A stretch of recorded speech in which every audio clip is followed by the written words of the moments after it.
I saw in my own son's eyes the same vacant look my great-grandfather had before he tried to hang his own sister. It was in that moment that I knew my family's nightmare had returned. Good afternoon, my dears. It's Grandma Helen here, 72 years old and speaking directly from my little house in Laredo, Texas, right on the border with Mexico. This desert air is a blessing when it's warm, you know? Today, I'm here to share with you a story I've kept deep in my heart for over 30 years. A story of love, of sorrow, and of how destiny sometimes weaves traps we never see coming. But before we begin this difficult journey, I'd like to ask for a small favor from the heart. Give this video a like. It doesn't cost a thing. And tell me in the comments what part of the country you're watching me from. I'd love to know your name. I also love reading every single one of your comments. It makes me feel less alone in this big house that holds only me and my memories now. I was born in 1953 in a simple but well-kept house in the Cerro neighborhood, right here in Laredo. My parents, Robert and Maria Lopez, were hard-working people. Dad was a carpenter who made furniture that was truly a work of art, with curves and carvings you rarely see anymore. Mom was a seamstress for hire, mainly making party dresses. The house was always filled with colorful fabrics, laces, and ribbons she used in her work. I had a happy childhood, you know. I'd play in the street with the other kids and walk to school holding hands with my older sister Josephine. Our house didn't have luxuries, but we never went without food on the table, or love. Oh, and how there was so much love in that house. My father, even when he was tired from work, always found time to tell stories before bed. My mother would hum all day long while she sewed, making the house feel brighter, more alive. The only shadow on our family came from the stories about my paternal great-grandfather Antonio. He died long before I was born, but the stories about him were whispered by the adults when they thought we children weren't listening. They said he had mental problems, that he would sometimes go for days without sleeping, talking nonsense, and seeing people who weren't there, that he once tried to hang his own sister because he thought she had been replaced by a snake disguised as a person. "It's a thing that runs in the blood," my grandmother would quietly tell my mother. "Thank God it skipped a generation. Neither your father nor you had it." I grew up hearing those stories like scary tales, with a shiver down my spine, but knowing it was a thing of the past that wouldn't affect me. How wrong I was, my God.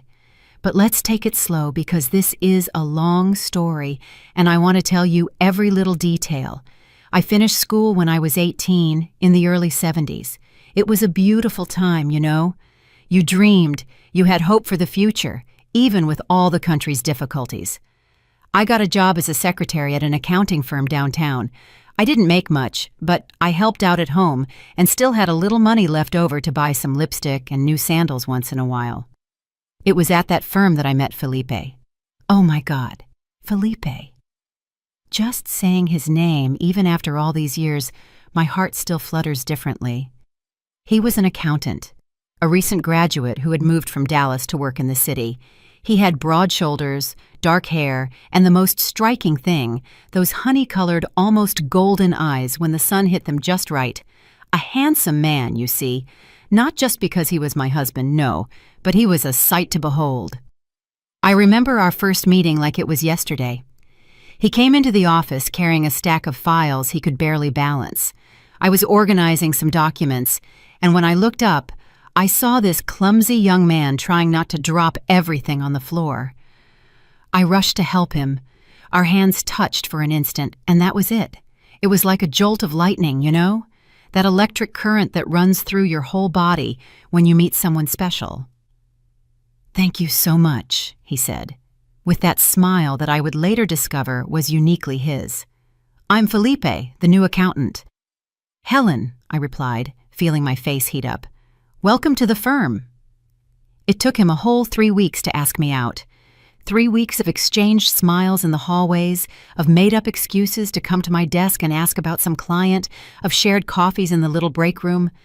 When he finally mustered up the courage, it was to invite me to the movies to see Love Story, a romance. I said yes right away, of course. We dated for 2 years with all the respect that was customary back then. He would pick me up at home, talk to my parents in the living room, take me for walks in the park for ice cream, to the movies when there was a good film, and to city festivals where we would dance together, but always with that respectable distance that adults would observe. You know how it is? It was a beautiful courtship, without rush. Felipe was different from the other boys I knew. Gentle, attentive, respectful. He never raised his voice, even when we disagreed about something. He had this calm way of resolving things, talking it out, explaining his point of view, and he treated me like a queen. He'd bring me flowers for no special occasion and remembered little details I mentioned. He made a point of introducing me to everyone as the most beautiful and intelligent woman in Laredo. In 1975, he asked me to marry him. It was a Sunday after lunch at my parents' house. He asked to speak with my father alone, and they were locked in the small room that served as a carpentry workshop for almost an hour. When they came out, my father had tears in his eyes but a smile on his face. Felipe came to me, knelt right there in front of the whole family, and pulled a small box with a simple but beautiful ring out of his pocket. "Helen," he said, his voice trembling a little, "will you marry me and make me the happiest man in this world?" "I don't even need to tell you," I said, "yes, right?" The whole family applauded instantly. My mother cried, and my cousins immediately started arguing about the dress, the cake, and the flowers. We got married 6 months later in a simple ceremony at the First United Methodist Church of Laredo. We didn't have much money, but our families came together to make a beautiful party. My mother and my aunt spent weeks preparing sweets and appetizers. My father made a point of building the table for the cake with his own hands, using the most beautiful wood he could find. Friends took turns helping with the decorations for the church and the fellowship hall. My dress wasn't the most luxurious, but it was made with so much love by my mother and my godmother that for me, it was the most beautiful in the world. Delicate lace, tiny pearls sewn one by one onto the bodice, a modest but elegant train. When I looked in the mirror that day, I barely recognized the girl staring back at me. She looked like a princess from the stories my father used to tell when I was little. Felipe was waiting at the altar, so handsome in his navy blue suit, the only one he owned, but impeccably pressed and tailored for the occasion. When our eyes met, I saw tears in his. He later confessed, "When I saw you walking down the aisle, Helen, I thought my heart was going to burst with so much happiness." We started our life together in a small but cozy apartment near downtown. 2 bedrooms, a living room, a kitchen, and a tight little bathroom. It wasn't much, but to us, it felt like a palace. We decorated it with simple furniture, some made by my father, others bought on an installment plan. I planted geraniums in the windows, sewed colorful curtains, and decorated every corner with the greatest care. Felipe continued to work at the accounting firm, and after the wedding, I started making cakes and sweets to order from home. I'd always loved to bake, and soon my cupcakes, cheesecakes, and party cakes became famous in the neighborhood. It wasn't a steady income like the firm, but it helped with the bills and allowed me to stay home, preparing our nest, because that was our dream, to have a child. From the first days of our marriage, we would talk about it, what they would be like, what we would name them, and how we would raise them. Felipe wanted a boy to play ball with and to teach how to fish on weekends. I dreamed of a girl to dress in ribbons and bows and to teach the family recipes. But deep down, what we really wanted was a healthy baby. It didn't matter if it was a boy or a girl. The first few months of our marriage were pure joy. Discovering each other, learning to live together, making plans, waking up next to him every day, making coffee together before he left for work, and greeting him with a kiss when he came back in the evening. It was a simple happiness, but so complete that sometimes I would find myself feeling scared that it was all too good to last. At night, lying in bed, we would talk about the future. Felipe dreamed of opening his own accounting firm one day. I thought about turning my baking business into something bigger, maybe a small pastry shop. And of course, we planned our family.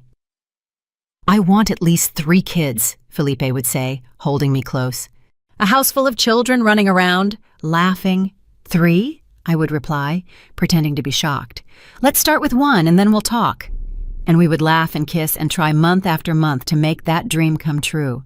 After 1 year of trying with no success, we started to worry. Was something wrong? We went to doctors, had tests done, and everything was normal, they said. It's just a matter of time and patience, they would assure us. You're young and healthy. It will happen. And it did. In June of 1977, I finally found out I was pregnant. Oh my God, what a day that was. I took the test at the clinic that morning and spent the entire day planning how I would tell Felipe the news. I made his favorite dinner, a pot roast with mashed potatoes. As the good Texan he was, I set the table with our lace tablecloth we saved for special occasions. I even put flowers in a vase. When he came home from work, he was surprised by all the effort. "Is it our anniversary and I forgot?" he asked, worried. "No, my love," I replied, barely able to hold back a smile. "But we do have something to celebrate." During dinner, we talked about his day, about trivial things. I was practically bursting with the desire to tell him, but I held on for the right moment. When we got to dessert, a chocolate pudding he adored, I placed a small package on the table. "What is this?" he asked, surprised. "Open it and see," I replied, my heart pounding. Inside the box was a tiny pair of crocheted booties that my neighbor had helped me make that very afternoon. Felipe looked at the booties, then at me, then back at the booties. For a moment, he seemed not to understand.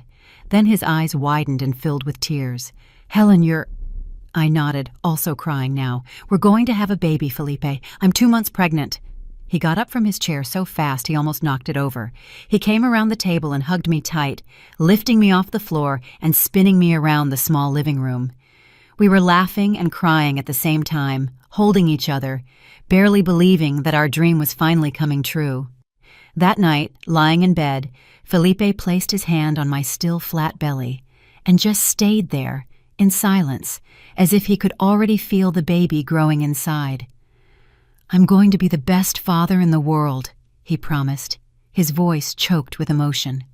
"I'm going to teach him everything I know. I'll always be there. I'll love this child with all my strength." "I know you will," I replied, running my hand through his hair. "You're already the best husband in the world. You're going to be a wonderful father." The pregnancy was calm, thank God. I had morning sickness for the first few months, but nothing that kept me from doing my chores and baking orders. Felipe became even more attentive, if that was even possible. He'd come home from work with some fruit I was craving. He'd massage my feet when they swelled at the end of the day. He'd read books about babies and child development with so much dedication that sometimes I joke he was more pregnant than I was. In the 5th month, we found out we were having a boy. Felipe was so happy, he went out and told the whole town. "We're going to name him Michael Robert," he announced to anyone who would listen. "He's going to be an accountant like his father, or a doctor, or an engineer, whatever he wants to be." We prepared the baby's room with so much love. The walls, which were once white, were painted a light blue with white clouds that my cousin, who was good at drawing, painted for an entire Sunday. The crib was a gift from my parents. My father made a point of building it with his own hands, using the most beautiful wood he could find. My mother and aunts took turns making the layette. Sheets, diapers, blankets, tiny clothes that I would keep in the dresser, running my hand over each piece and imagining the little face that would soon fill those clothes. The last few months were filled with pure anticipation, my belly big, the baby's movements getting stronger, as if he couldn't wait to meet the world. Felipe would talk to my belly every night, telling him about his day, singing him lullabies, and making promises. "I'll take you fishing as soon as you get a little bigger," he would say. "I'm going to teach you how to play football, how to ride a bike, how to be a good man." Mike was born on a cold January morning in 1978, after almost 12 hours of labor. A chubby, rosy baby with a head of black hair that surprised even the doctors. "It looks like he was born with his hair combed," the nurse joked when they put him in my arms for the first time. I felt a love I didn't know was possible. It was as if my heart had doubled in size to accommodate all that feeling. Felipe, beside me, cried without any shame, his eyes fixed on the tiny bundle that was our son.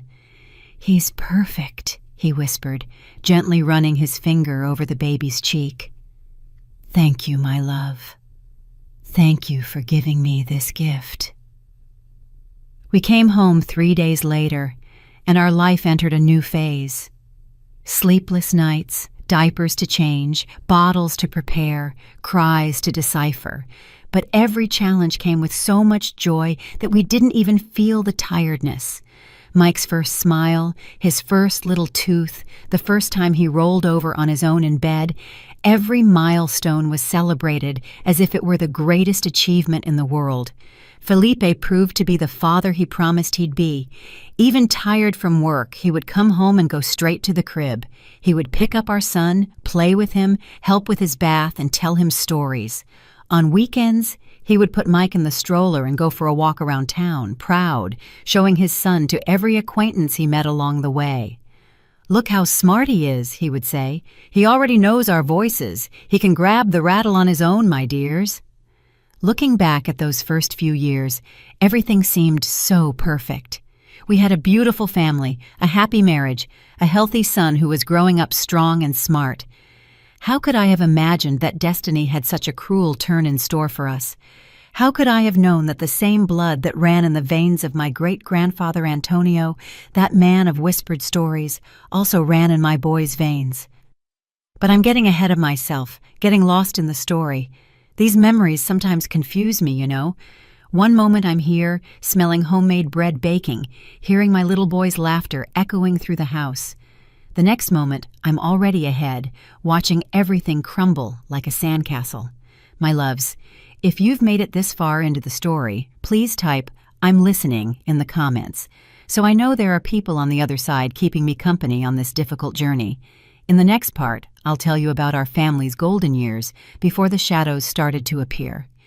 Stay with me. Yes, Mike's childhood was a dream, my dears.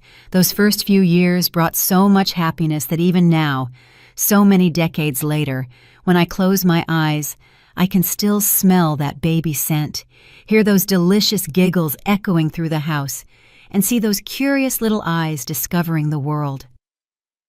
From a very young age, my son showed an extraordinary intelligence. At just 1 year old, he was already speaking a few clear words, mama, dada, water, while other children his age were still just babbling. At 2, he was forming complete sentences that left his daycare teachers impressed. "Grandma Helen, this child is a prodigy," they would say when I went to pick him up. "He talks like a little adult." Felipe was so proud his chest nearly burst his shirt buttons. He bought a Super 8 film camera on 12 installment payments, an incredible luxury for our situation back then, just to record every moment of our son's development. On weekends, he would turn the living room into a movie theater, projecting home movies of Mike on the white wall, taking his first steps, blowing out birthday candles, and playing at the park. "This boy is going to go far," he would say, his eyes shining with expectation. "He has his mother's intelligence and his father's determination. He's going to be a doctor, or maybe even a politician." When Mike turned 3 in 1981, we knew we needed a bigger house. Our little apartment, which once seemed like a palace, was now too small for our son's energy. He needed space to run, to explore, to grow. Luckily, Felipe's business was going well. He had been promoted to manager at the accounting firm, and my baking orders had built a loyal clientele that allowed me to contribute significantly to the family budget. We saved for months and were able to make a down payment on a simple but spacious house in the Vista Hills neighborhood. It had a backyard with a leafy lemon tree, 3 bedrooms, one for us, one for Mike, and one we dreamed of turning into a room for the second child we planned to have. In the front, there was a small porch where I put pots of geraniums and ferns, making the space my little corner of peace. The move to the new house coincided with Mike starting preschool. We carefully chose Little People Preschool, which had an excellent reputation and was only 4 blocks from home. On his first day, I got him ready with so much care. His uniform was impeccably pressed. His lunchbox was filled with sandwiches, fruit, and a surprise cupcake, and his hair was combed with gel smelling of kids' cologne. "You're going to love school, my love," I explained as we walked hand in hand. "You'll make lots of friends, learn new things, and play a lot." He looked at me with those big, serious eyes, the same honey-colored eyes as his father, and replied with a maturity that surprised me. "I know, Mom. I'm going to be the best student in the class." And he was. Mike adapted to school like a fish to water. In just a few weeks, the teachers were already talking about his quick learning, his creativity in drawings, and his natural leadership among the other kids. At home, he asked us to read to him every night, not children's stories, but grown-up books, as he called them. At not quite 4 years old, he already recognized all the letters and could put a few together into simple words. Felipe, beaming with pride, would bring home increasingly advanced children's books, puzzles with more pieces, and educational games that stimulated his mind. He would spend hours on the living room floor building cities out of blocks with his son, inventing fantastical stories about brave princes and mysterious dragons, and patiently answering the boys' curious questions about how things worked, from clocks to stars, from airplanes to ants. "Why is the sky blue, Dad?" "How do fish breathe underwater?" "Where does the sun go at night?" The questions never stopped, and Felipe made a point of looking for real, scientific answers, never underestimating his son's intelligence. Our routine found a comfortable rhythm in those years. Felipe would leave for work early. I would take Mike to school, then come home to prepare the day's baking orders. In the afternoon, I'd pick up our boy, and we'd spend a few hours together doing homework, playing in the backyard, and preparing dinner for Felipe to find when he came home from the office. During school vacations, we would take little trips, usually to visit Mike's paternal grandparents in Dallas, or to spend a few days at Galveston Beach. They weren't luxurious vacations. We stayed at simple guest houses and brought food from home to save money. But they were precious moments, filled with simple joys like sandcastles, ice cream on the beach, and boat rides. I remember one of those trips in January of 1983 when Mike was 5 years old. We were at Galveston Beach on a sunny afternoon. Felipe had gone to buy us popsicles, and I was watching Mike play in the wet sand, focused on building an elaborate system of canals for the ocean water to flow in and out of. Suddenly, an older boy, he must have been around 8, came running and deliberately stomped right through the middle of the construction, destroying everything.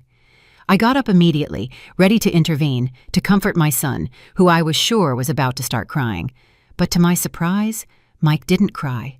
He looked at the boy with a strangely calm expression and said in a voice that didn't sound like a child's, "You're going to regret that." The older boy laughed mockingly. "And what are you going to do, little boy? Cry to your mommy?" Mike continued to stare at him, motionless, with that fixed gaze that for an instant, just a flicker, reminded me of the stories about my great-grandfather. Then, without warning, he grabbed a handful of wet sand and threw it directly into the boy's eyes, who fell backward, screaming in pain. "Mike!" I cried, running toward them. "What did you do?" He turned to me, and his face was already that of my sweet boy again, with eyes wide with fear, as if he didn't even understand what he had just done. "He ruined my castle, Mom," he replied, his voice trembling. I got angry. The incident was quickly resolved. I apologized to the other boy's mother and explained that Mike had never done anything like that before and that it had just been an impulsive reaction. On the way back to the guest house, I had a serious talk with my son about how we need to control our impulses and how hurting others is never the solution, even when we're very angry. "Mike, we can't hurt people," I said. "Do you understand?" He nodded, seeming genuinely remorseful. "I'm sorry, Mom. I don't know what happened. It was like another person threw the sand." At the time, I took that as just a child's way of avoiding responsibility. It was only years later that I realized that maybe, just maybe, there was more truth to that statement than I could have imagined. But that was just an isolated incident. In general, Mike was a sweet, affectionate, and obedient child. All the neighbors, teachers, and family friends would comment on how polite, helpful, and intelligent he was. A golden child, they would say. And he was. at least in those golden years of childhood. When Mike turned 7 in 1985, something happened that would profoundly mark our family. Felipe, who had been working twice as hard at the firm, finally managed to raise enough capital to open his own business. With the help of a partner, Frank, a friend from college, he founded Frontier Accounting, a modest firm but one with great ambitions. It was a period of a lot of hard work, sleepless nights, and sacrificed weekends. Felipe would come home exhausted, but with a sparkle in his eyes that spoke of dreams coming true. I did everything I could to support him. I prepared nutritious meals for him to take to work and made sure the house was always in order, protecting the few hours he had at home so he could rest or spend quality time with our son. Mike, even though he was young, seemed to understand the importance of that moment. He didn't complain when his father missed a school presentation or came home too late for a goodnight kiss. Instead, he showed interest in the new business. He would ask to visit the office on weekends and watch, fascinated, as Felipe explained balances, taxes, and accounting. "When I grow up, I'm going to work with you, Dad," he announced once, sitting in the swivel chair that was much too big for his little body. "We'll be partners." Felipe smiled, touched, and ruffled his son's hair. "Of course, champ. The company will be called Felipe and Son. How does that sound?" Felipe's hard work paid off. In just 2 years, Frontier Accounting already had a respectable client list, including some of the most important merchants in Laredo and even some from the Mexican side of the border in Nuevo Laredo, Mexico. With the business prospering, we were finally able to make other dreams come true. We traded our old sedan for a brand new Ford. What a luxury that car was, my God. We renovated the kitchen in our house and enrolled Mike in a private school, the best one in the city. In 1988, when our son turned 10, we decided to throw a special birthday party. In previous years, we had celebrated simply, a small cake at home, a few friends invited, modest gifts. But now that our financial situation was more stable, we wanted to celebrate in a big way. We rented the community club hall, hired a superhero-themed decorator — Mike was a huge fan of Spider-Man — and I ordered a 3-tiered cake decorated with all the comic book characters he collected. Felipe bought him a new bicycle, our boy's dream gift, and I sewed a personalized superhero vest with the initials MR embroidered on the chest. It was an unforgettable party. Over 30 kids attended. There were games organized by professional entertainers, and we gave out elaborate party favors that I put together myself. Mike was radiant, running from one place to another, greeting friends, and proudly showing off the vest I had made for him.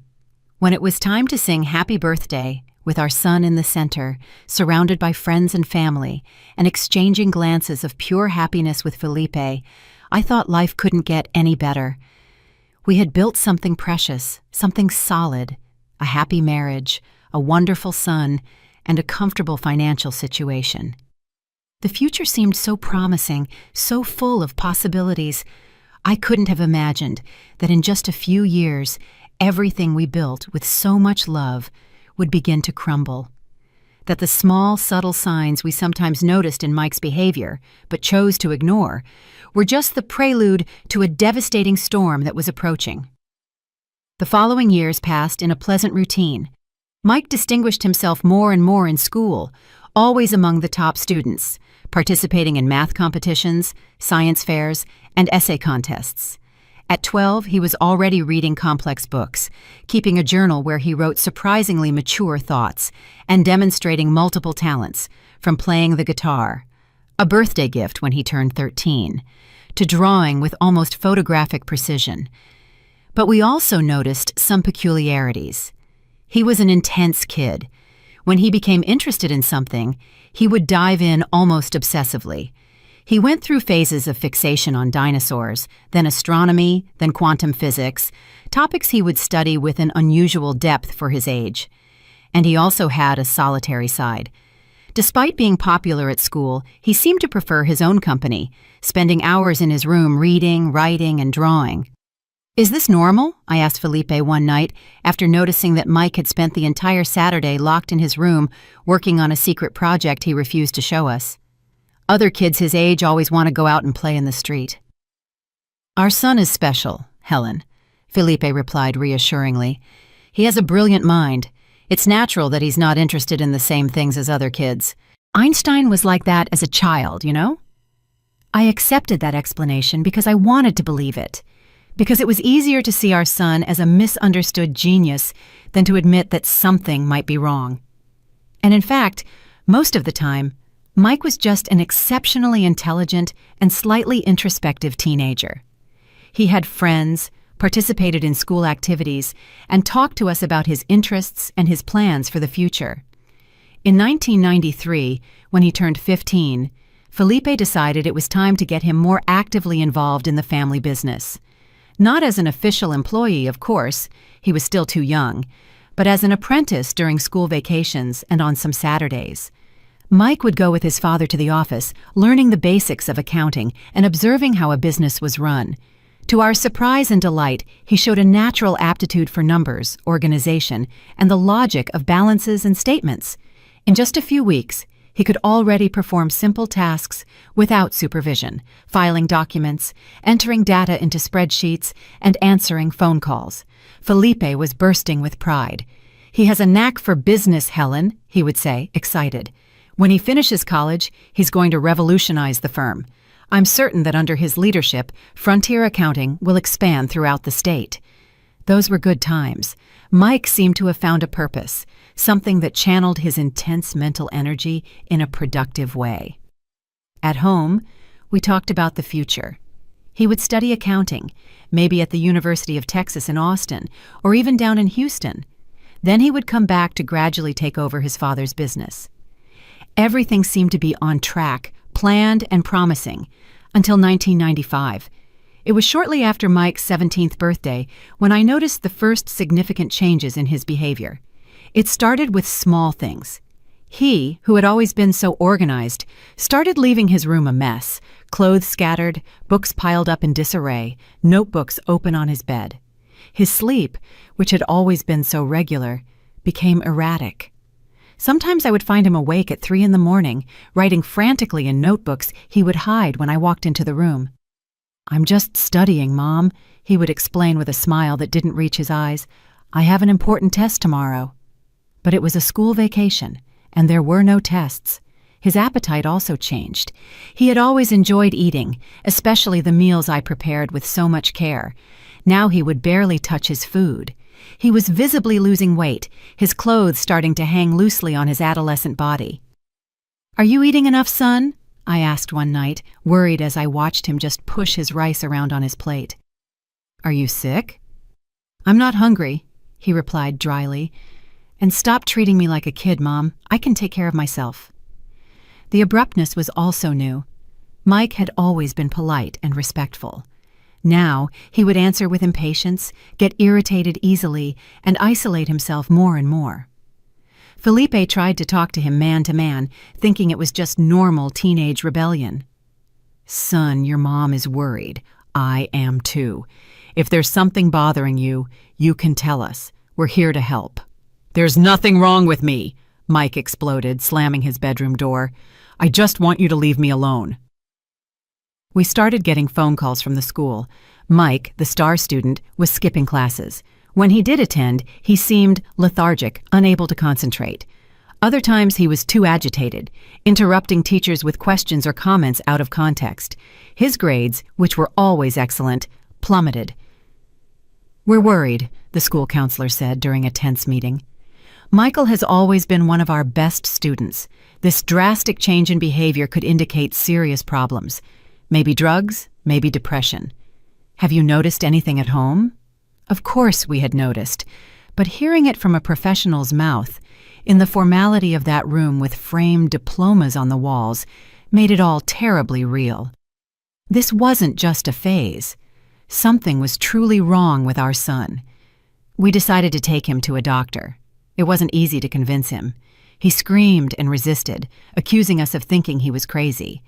But Felipe was firm, using that authoritative tone he rarely needed to use for the first time.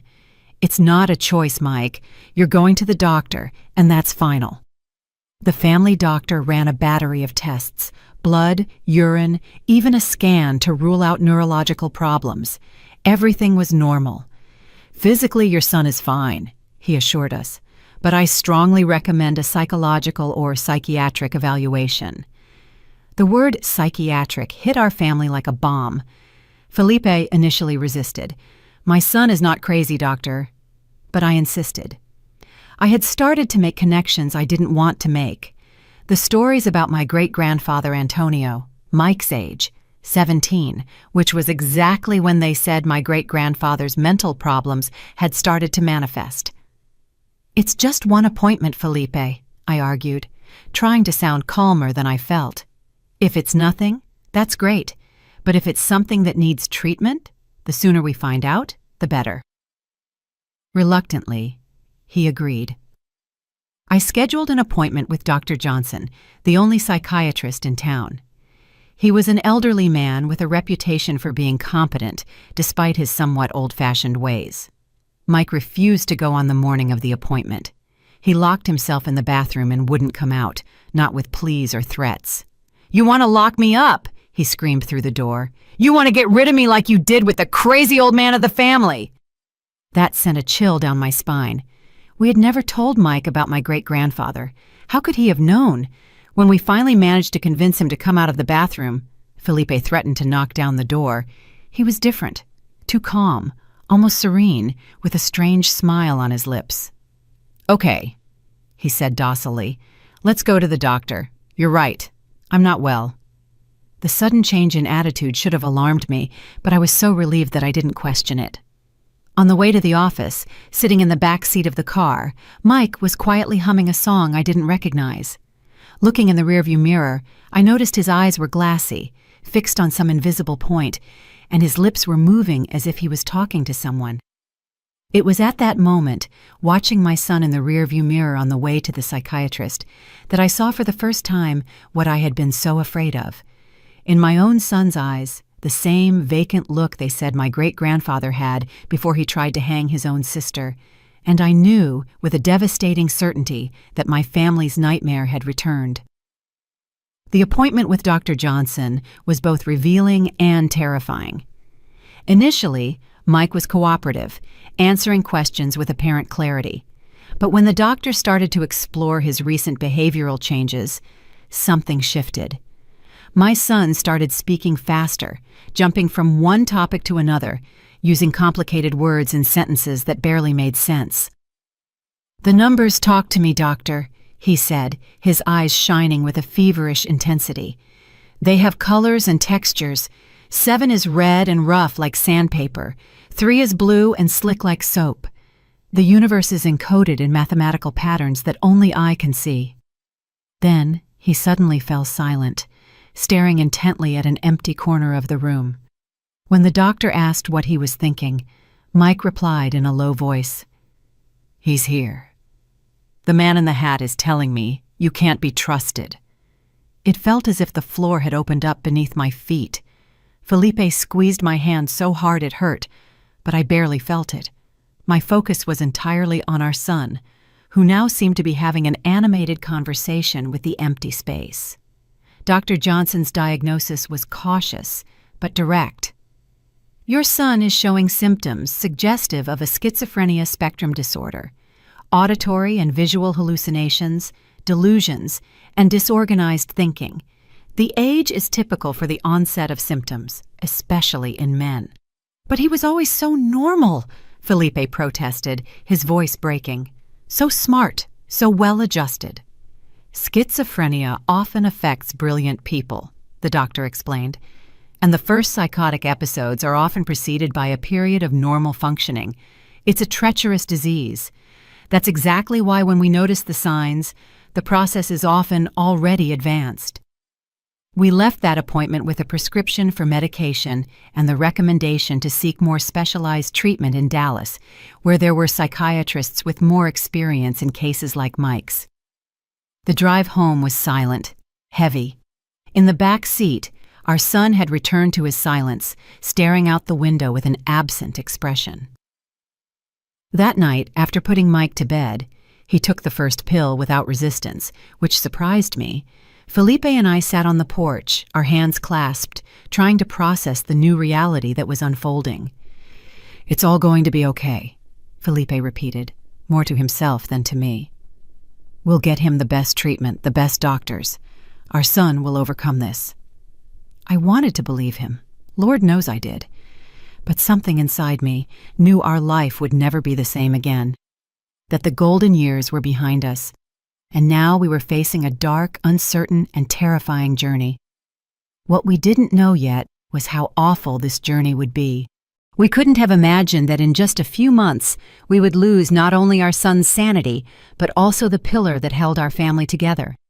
That destiny had an even greater trial in store for us when the violence that ran in my great-grandfather's blood would finally find its most brutal expression in the hands of my own son. But that, my dears, is a story for the next chapter of this painful saga that has been my life. A story I need to tell, no matter how difficult it is, so that maybe it can help other families who are facing the invisible monster of mental illness.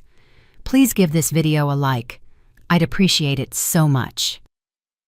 In the weeks following the diagnosis, we lived in a strange limbo. The medication that Dr. Johnson prescribed seemed to calm Mike's most obvious symptoms: the hallucinations, the agitation, the disjointed speech. He started sleeping better, eating regularly, and even went back to school after 2 weeks of rest at home. We came to believe, for a brief and blessed moment, that maybe the doctor had exaggerated, that maybe it wasn't schizophrenia, just an isolated episode of stress, of mental exhaustion from a brilliant teenager under too much pressure. How wrong we were. In March of 1995, following Dr. Johnson's recommendation, we traveled to Dallas for a consultation with a specialist, Dr. Anthony Roberts, a renowned psychiatrist with extensive experience in psychotic disorders. His clinic was in a modern building in the neighborhood of University Park, so different from our doctor's old-fashioned office in Laredo. He had polite receptionists, a waiting room with comfortable armchairs, current magazines, and a decorative water fountain that created a calming atmosphere. Mike, surprisingly, was cooperative that day. He dressed appropriately, held a clear conversation during the 3-hour trip, and even joked with his father about the chaotic traffic in the big city. When we arrived, he sat calmly in the waiting room, flipping through a scientific magazine with apparent interest. "I'm feeling so much better," he assured us before going into the office. "I think these meds really work." Felipe squeezed my hand, a flicker of hope in his tired eyes. "See? Our boy is coming back."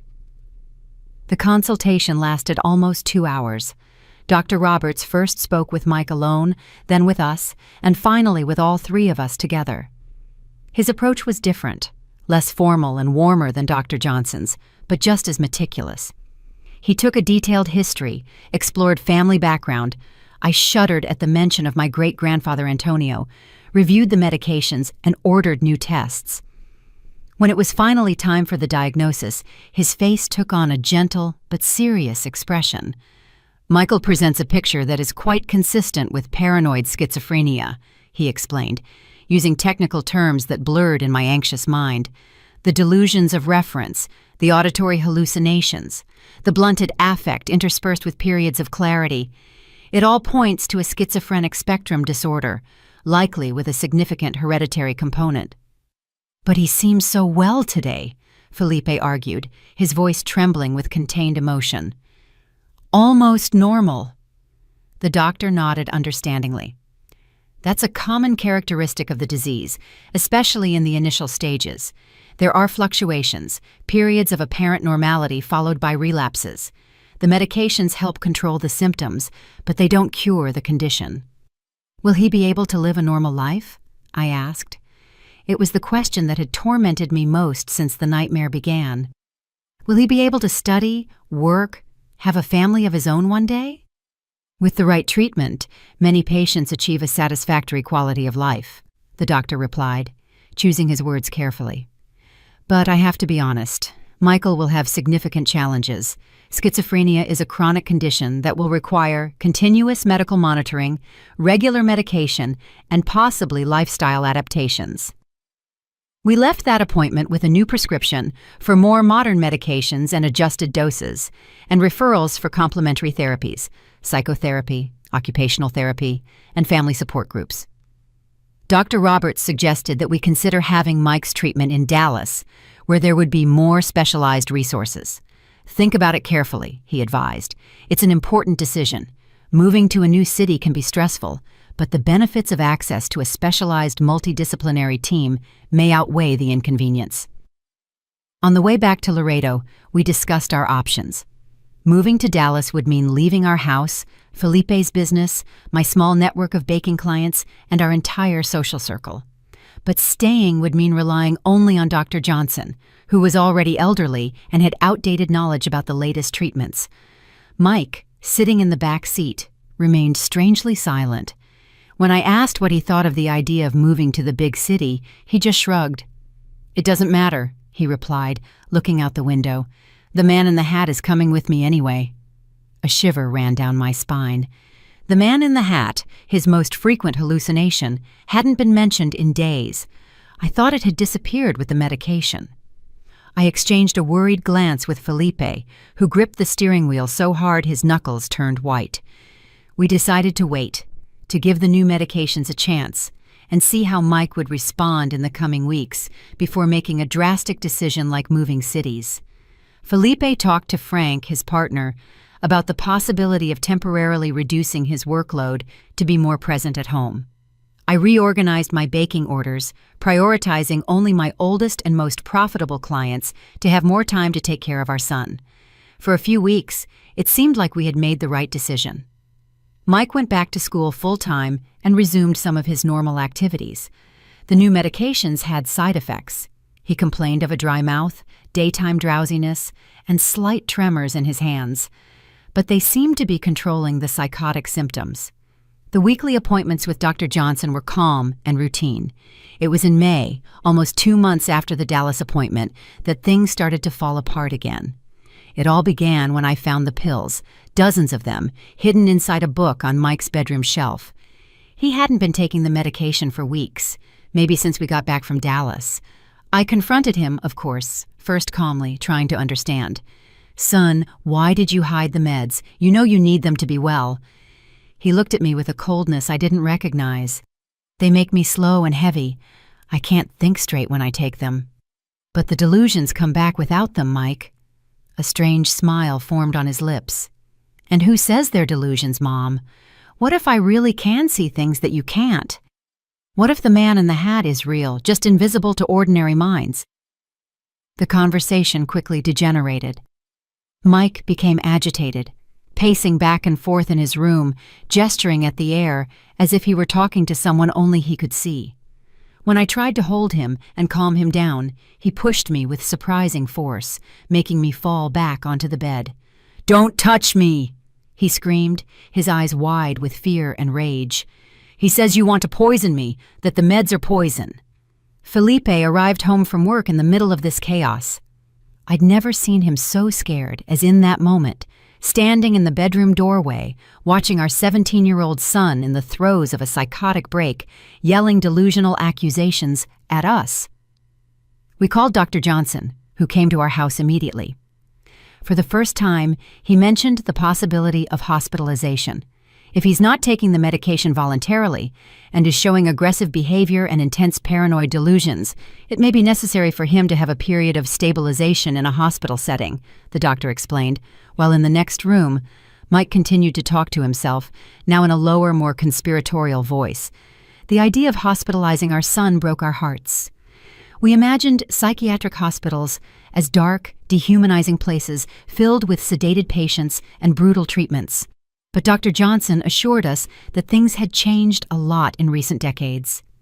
St. Luke's Psychiatric Hospital in Dallas has an excellent youth wing, he explained. The treatment is humane, focused on stabilization and reintegration. We're not talking about a prolonged hospitalization, just the time needed to adjust the medication and ensure that Michael takes it regularly. Reluctantly, we agreed to consider the option. But before we could make any decision, Mike seemed to improve suddenly. The next morning, he came down for breakfast, calm and almost serene. He apologized for his behavior the night before and promised to start taking his meds regularly. He said he had had a moment of confusion, but now he was clearer. "It was just a slip-up, Mom," he explained, obediently taking the pill I placed beside his glass of juice. "It won't happen again." I wanted so badly to believe him, and for a few days I really did. I personally supervised every dose of medication, making sure he actually swallowed it, not hiding it under his tongue as I later discovered he had been doing. Mike returned to his routine: school, home, and sometimes a trip to his father's office on weekends.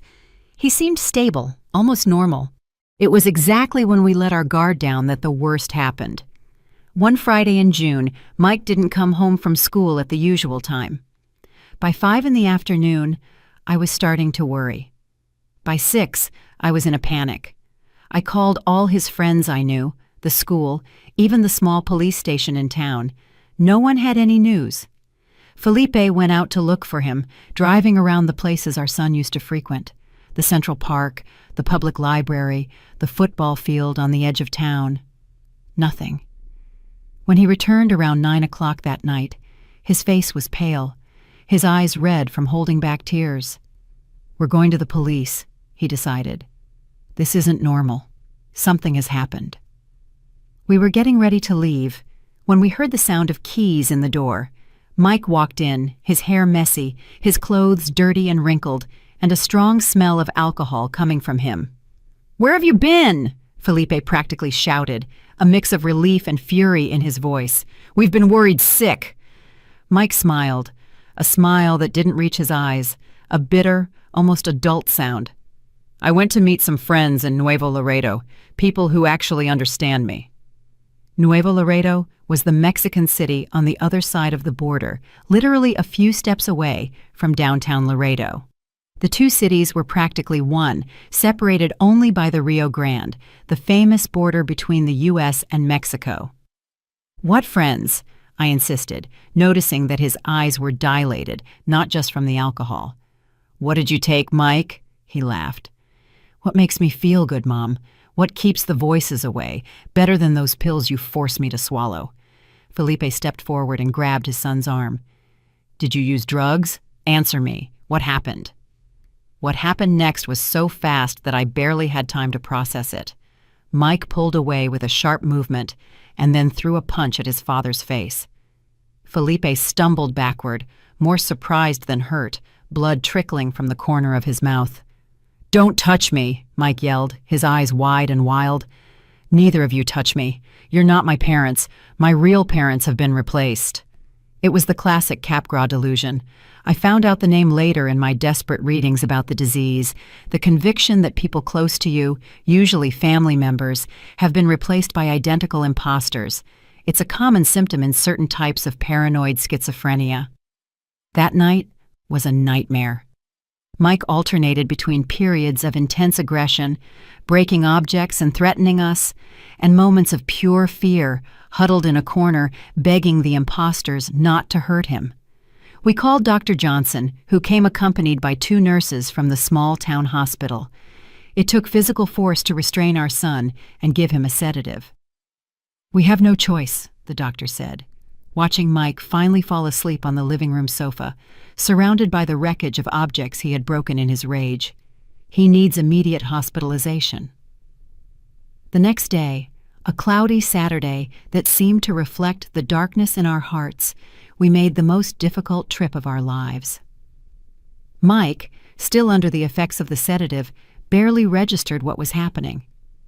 We settled him in the back seat of the car, covered him with a blanket, and began the long trip to Dallas. The admission process at St. Luke's Hospital was surprisingly efficient, but emotionally devastating. We filled out forms, signed authorizations, and spoke with doctors, social workers, and psychologists. We repeatedly explained the story: the first symptoms, the diagnosis, the refusal to take medication, the violent episode from the night before.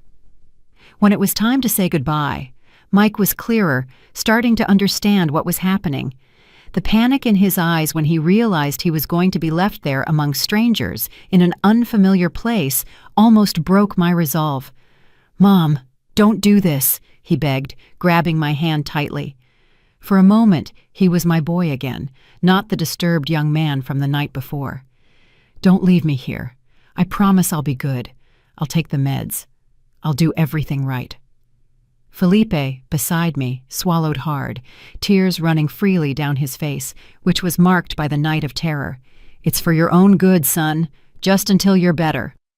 "I'm already better," Mike insisted, looking frantically around at the sterile white walls of the admission room. "Please, Dad, Mom, don't abandon me here." It took all my strength to let go of his hand, to take a step back when the nurses came to take him away. The scream he let out, an animal sound, pure suffering, still echoes in my nightmares. "You'll pay for this," he bellowed as he was led down the hallway. It was no longer my son's voice, but something distorted by rage and the disease. "You're not my parents. My parents would never throw me in a mental institution." In the car, heading home without our son, the silence between Felipe and me was dense, almost suffocating. Words seemed inadequate in the face of the magnitude of the pain we felt. He drove mechanically, his eyes fixed on the road, occasionally raising a hand to wipe away a stubborn tear. "We did the right thing," he finally murmured when we were halfway home. "We had no choice." "I know," I replied, even though a part of me wasn't so sure. "But why does doing the right thing hurt so much?" The days that followed were strange, ghostly. The house, which had once been so alive with Mike's presence, even on his most difficult days, now felt like a mausoleum. His empty room, the empty chair at the dining room table, the silence in the mornings where we used to hear his hurried footsteps getting ready for school. We called the hospital every day, anxious for news. In the first few days, the information was minimal. "He's adjusting," they would say. "A period of adjustment is normal." The first week, we couldn't visit him. It was part of the protocol for patients in acute crisis, they explained. Finally, after 10 days that felt like an eternity, we were allowed to visit our son. We made that 3-hour trip to Dallas again, our hearts heavy with a mixture of hope and fear. The hospital wasn't the gloomy place I had feared. The youth wing, in particular, was surprisingly welcoming. Walls painted in light colors, a common room with games and books, and simple but clean rooms shared by a maximum of 2 patients. Mike was sharing his room with a younger boy, who seemed to have some kind of mood disorder. When he saw us in the visiting room, Mike didn't show the joy we had secretly hoped for. He was calm, almost apathetic. "It's the effect of the medication," the nurse later explained.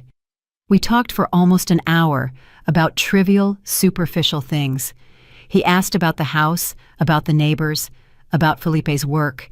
He avoided mentioning his condition, the treatment, or when he could come home. It was only when we were getting ready to leave that he finally looked us in the eyes, a clear, lucid gaze, the gaze of our Mike from before. "I'm sorry for what I did," he said in a low voice. "I wasn't there. I wasn't myself that night." Felipe hugged him, sobbing without shame. "We know, son. No one blames you. We just want you to be well." "I will be," he promised, returning the hug with an intensity that surprised me. "The doctors here are good. I'm taking the meds. The voices are quieter, more distant." We went home feeling more relieved, with a renewed sense of hope. Maybe, after all, the hospitalization had been the right decision. Maybe our son was on the road to recovery. The following weeks followed a pattern. We would visit Mike every Saturday, always noticing small improvements. His expression was more lively, his conversation more coherent, his interest gradually returning to the things that used to fascinate him, like books, science, and his father's business. The doctors spoke of significant progress, of a successful medication adjustment, and of positive prospects for an early discharge. In July, almost a month after his admission, we had a meeting with the full medical team: the psychiatrist, a psychologist, a social worker, and an occupational therapist. Everyone agreed that Mike was responding exceptionally well to the treatment. We discussed the next steps: hospital discharge, outpatient follow-up, and the possibility of him returning to school in the second semester. It's important to establish a structured routine, but without excessive pressure, the psychiatrist recommended. The return to normal activities must be gradual and monitored. We decided that Felipe would temporarily rent a small apartment in Dallas. I would move there with Mike so he could continue outpatient treatment while readapting to life outside the hospital. Felipe would divide his time between Laredo, where the accounting firm required his presence, and Dallas, coming on weekends and holidays. "It's not ideal, but it's temporary," Felipe assured me, though I could see the worry in his eyes. Not just about the separation, but about the finances. Renting a property in the city, maintaining 2 homes, and the frequent travel would be a considerable burden on our budget. The important thing is that our son gets the best possible treatment. At the end of July, Mike was discharged. He left the hospital a different young man, thinner, with a more serious, more adult look than his 17 years suggested, but also more stable, more present, and more aware of his condition and the need to take care of it. "I won't stop taking my meds again," he promised, as we loaded his few belongings into the car. "I learned the hard way what happens when I do." Our rented apartment was in the Country Club Estates neighborhood, not as elegant as University Park, where Dr. Roberts had his clinic, but still a pleasant area with easy access to the hospital for follow-up appointments. It was small, 2 bedrooms, a combined living room and kitchen, and 1 bathroom, but it was cozy in its own way. I furnished it with the essentials, trying to create a welcoming environment with the limited resources we had. Felipe stayed with us for the first weekend, helping us get everything organized and making sure we were comfortable and safe. When he left on Sunday night, I felt a pang in my heart that had nothing to do with the normal longing of a couple temporarily separated. It was a premonition, a vague but persistent fear that something was wrong, that our apparent victory over the disease was fragile and temporary. "It's all going to be okay," Felipe assured me, hugging me tightly before getting into the car for the long trip back. "We're on the right track now." The first few weeks in Dallas were surprisingly calm. Mike followed the treatment rigorously, therapy 3 times a week, a bi-weekly psychiatric appointment, and his medication at the exact times. He started attending a support group for young people with mental disorders, where for the first time he could talk with people who truly understood what he was going through. I enrolled him in a preparatory course for the university entrance exam, less demanding than regular school but still stimulating for his eager mind. On good days, he reminded me of the Mike from before, curious, articulate, and full of plans for the future. "I still want to go to college," he told me one night as we had dinner at the small kitchen table. "Maybe not accounting like Dad wanted. I'm thinking about psychology, to better understand what goes on in here," he said, pointing to his own head with an ironic smile on his lips. There were bad days too, of course, days when the medication seemed too heavy, leaving him lethargic and distant. Days when the side effects, tremors, dry mouth, dizziness, left him frustrated and irritable. Days when the voices, though quieter, were still there, whispering doubts and fueling fears. "The man in the hat still appears sometimes," he admitted during a joint session with his therapist, "not as clear as before, but like a shadow out of the corner of my eye, and I don't believe what he says anymore. I know he's not real, but he's still there." Felipe came every weekend, just as he promised. He would arrive on Friday night, exhausted from the trip and the intense work week, but always with a smile and with gifts. A new book for Mike, flowers for me, and typical border snacks that we knew we wouldn't find in Dallas. We spent those 2 precious days like a normal family. We'd go to the movies, walk in the park, and visit the old neighborhood.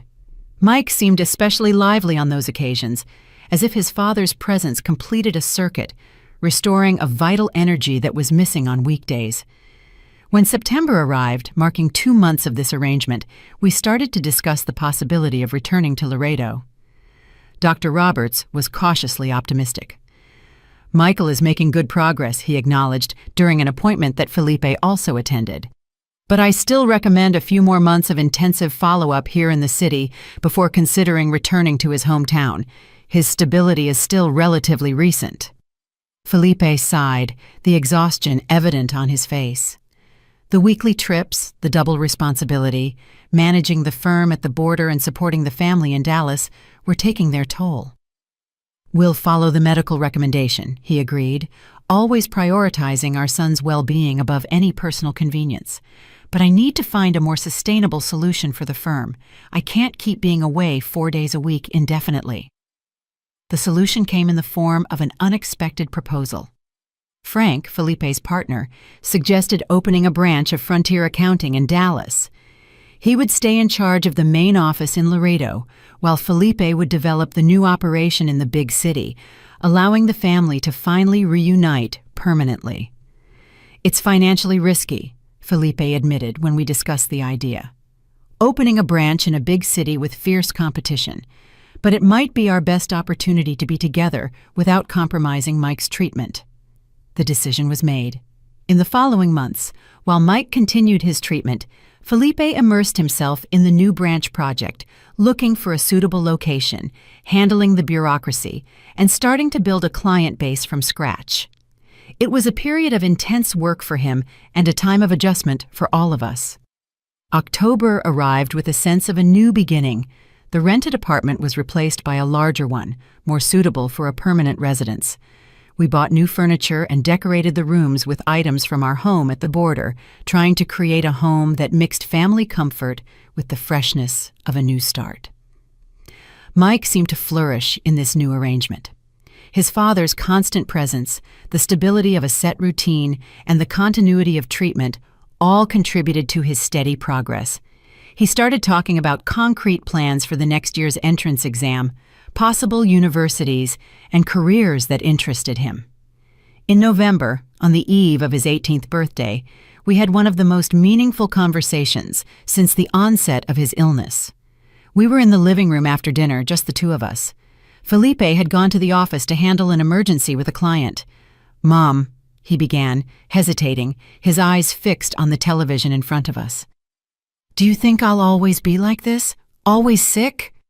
The question took me by surprise, even though I knew he had been carrying it inside him for a long time. I took a deep breath, looking for the most honest and loving answer I could give. "I think you'll always need care, son. Medication, follow-up. Schizophrenia doesn't have a cure, at least not yet, but that doesn't mean you can't have a full, happy, productive life. How can I be happy knowing that at any moment I could lose control, that the voices could come back stronger, that I could hurt the people I love like I almost did to Dad?" There was so much anguish in that question that my heart ached. I took his hands in mine, noticing how cold they were despite the warmth of the night. "You are not your disease, Mike. You are so much more than that. You're intelligent, sensitive, and talented. You are aware of your condition. You're getting treatment and learning to recognize the warning signs. That's half the battle right there." He nodded slowly, absorbing my words. "Sometimes I'm scared I'll never be able to have a normal life. A girlfriend, kids, a career. Many people with schizophrenia have all of that, son. It won't be easy. It won't be like you imagined when you were younger, but it is possible. And your father and I will be by your side every step of the way." A sad smile touched his lips. "You guys have been incredible. After everything I did, how I acted, you're still here, rebuilding your lives because of me." "Because we love you," I said. "More than anything in the world. It's always been that way since you were just a promise in my womb. It always will be." That night, lying in bed, waiting for Felipe to come back, I reflected on our journey so far, the devastating diagnosis, the painful hospitalization, the move to Dallas, and the gradual reconstruction of our lives around this new reality. It had been the most difficult year of our lives, without a doubt, but also a year of discoveries, of strengthening our bonds, of a deeper understanding of what truly mattered.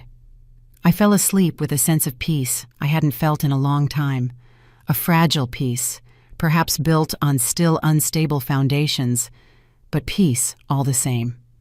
I couldn't have imagined that it would be the last peaceful night I would have for a very, very long time.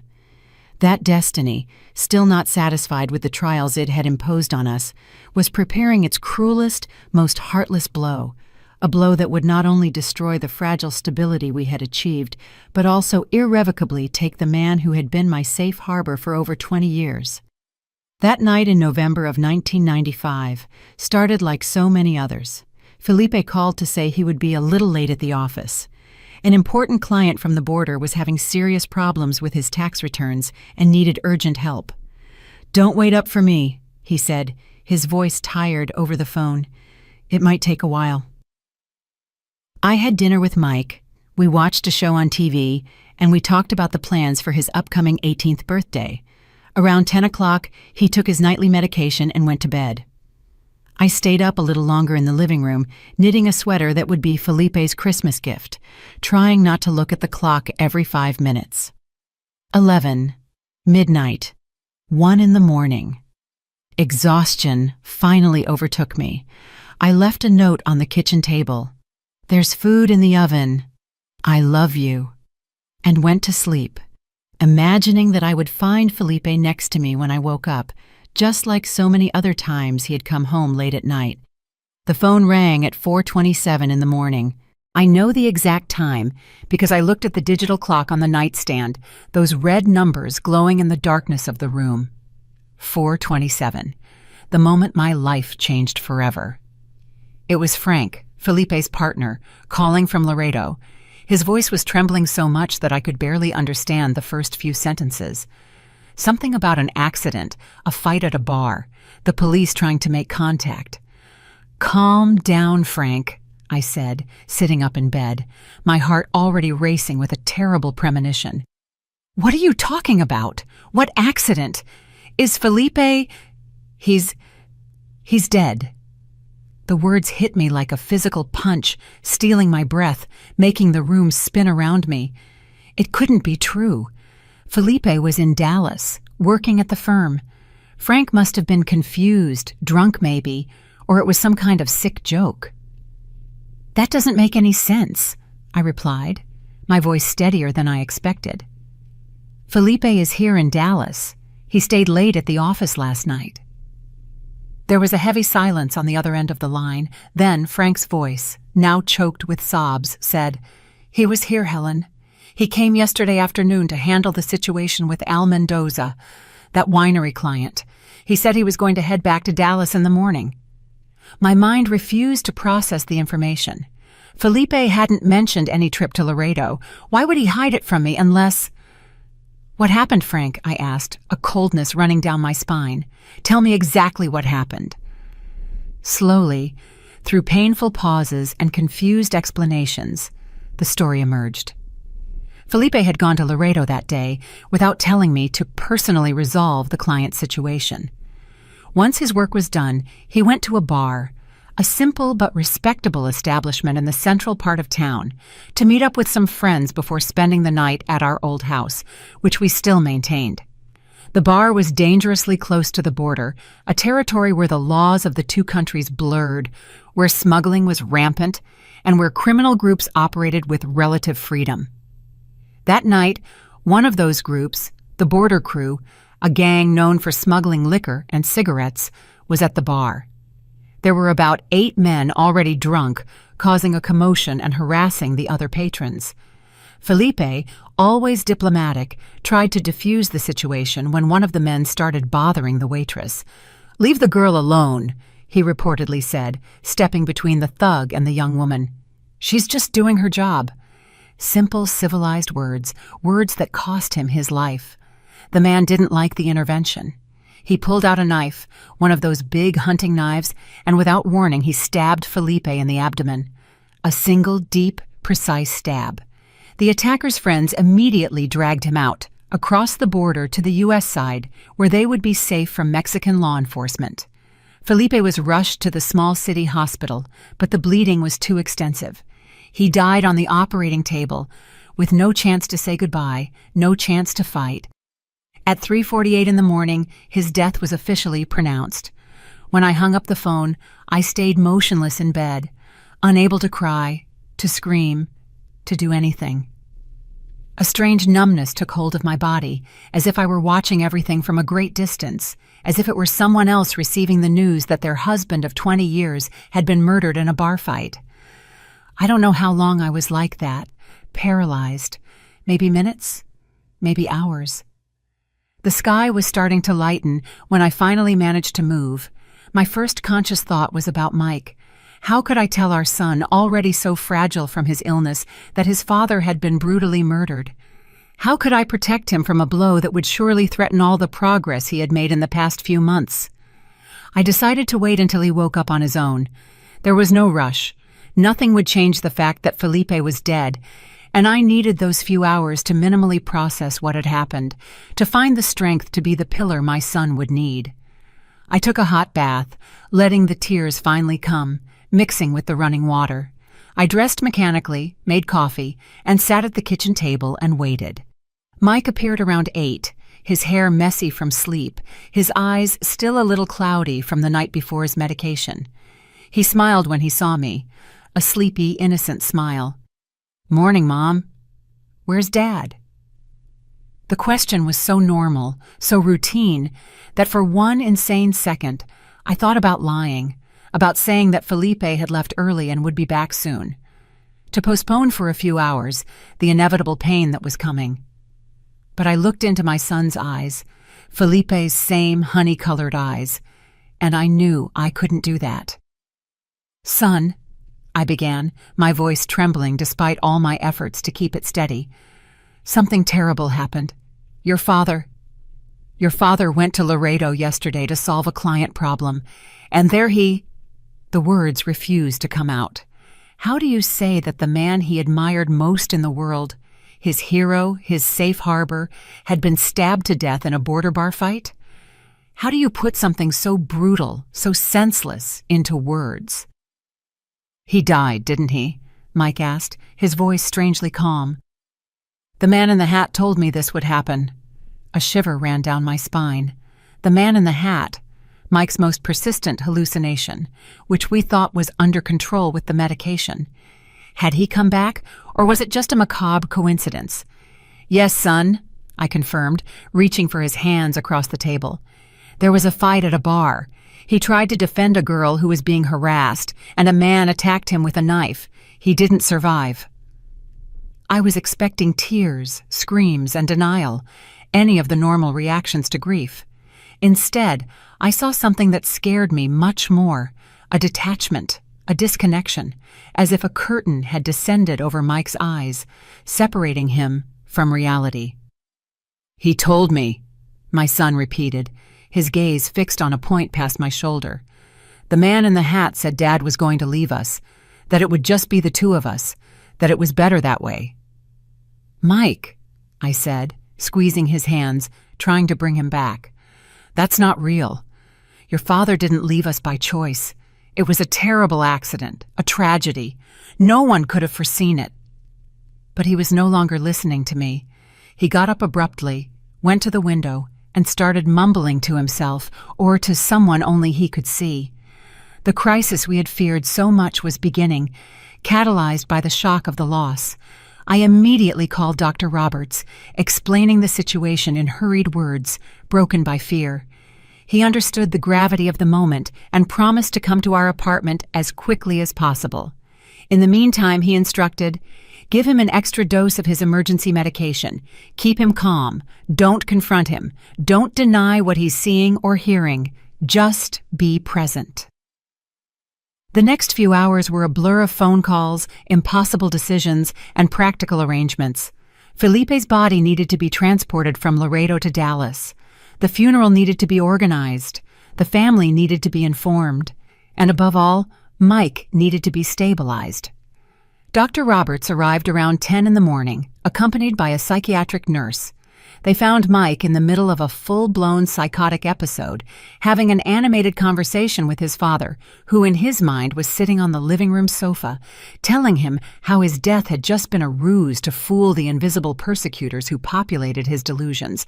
"He's in full dissociation," the doctor explained after assessing my son. "His mind is protecting itself from the unbearable pain, creating an alternative reality where his father is still alive." "What do we do?" I asked, exhausted and devastated, fearing the answer I already anticipated. "He needs immediate hospitalization. It's not safe to leave him at home in this state. He could harm himself or others." And so, on the same day I lost my husband, I had to hospitalize my son again. This time, not at St. Luke's Hospital, but at a more modern private clinic with more advanced treatments, paid for with the life insurance policy that Felipe, always a planner, had taken out years before. The days that followed were the darkest of my existence. Felipe's wake passed in a state of stupor, as if I were watching everything from outside my own body. People I barely knew shaking my hand, offering condolences, and murmuring words of comfort that didn't register in my mind.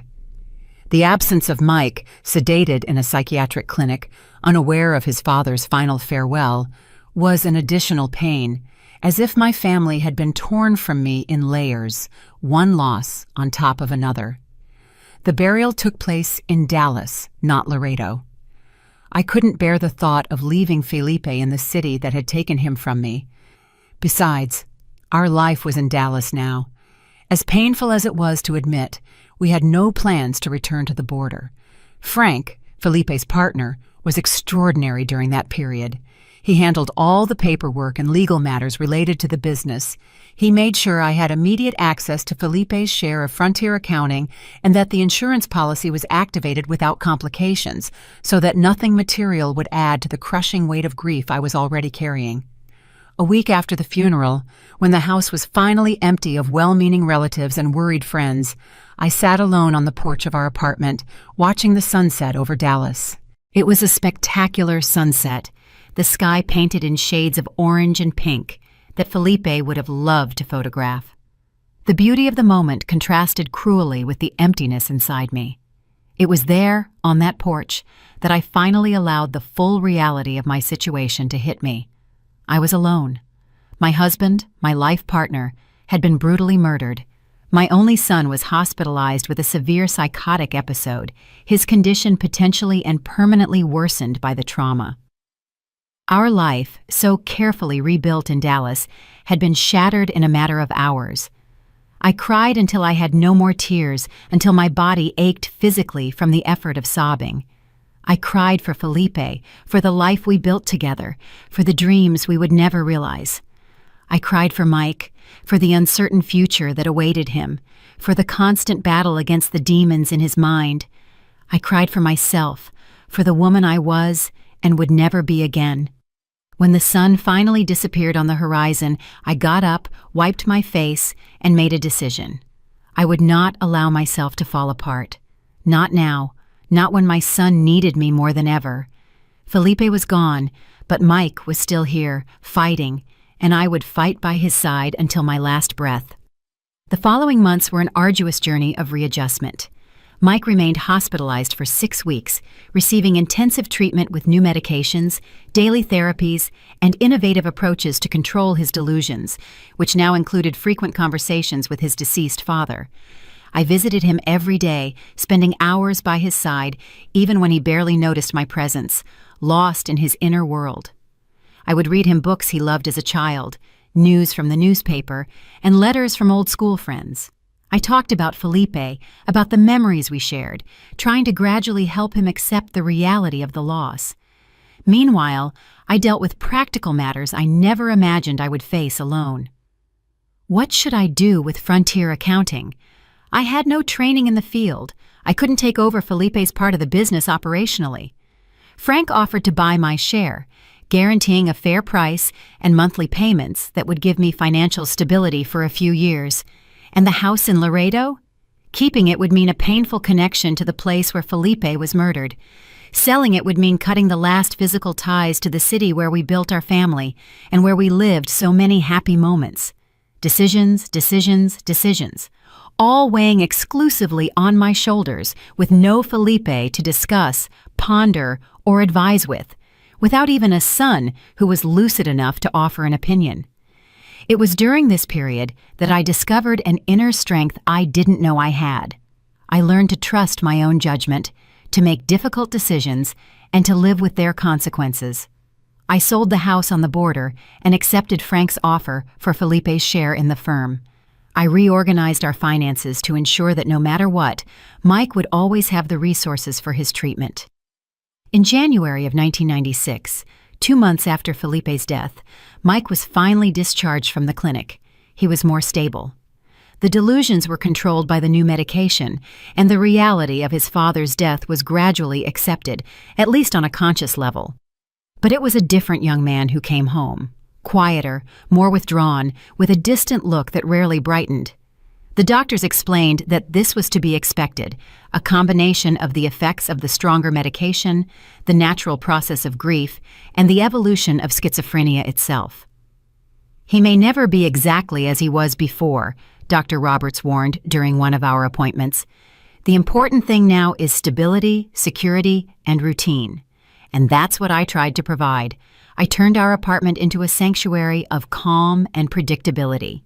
Regular times for meals, medication, and therapy. A calm environment without excessive stimuli that could trigger a crisis. A constant presence, attentive but not suffocating.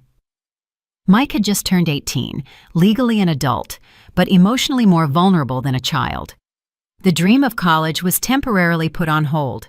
Instead, he started going to a psychosocial rehabilitation center 3 times a week, where he participated in therapeutic workshops, support groups, and recreational activities with other young people in similar situations.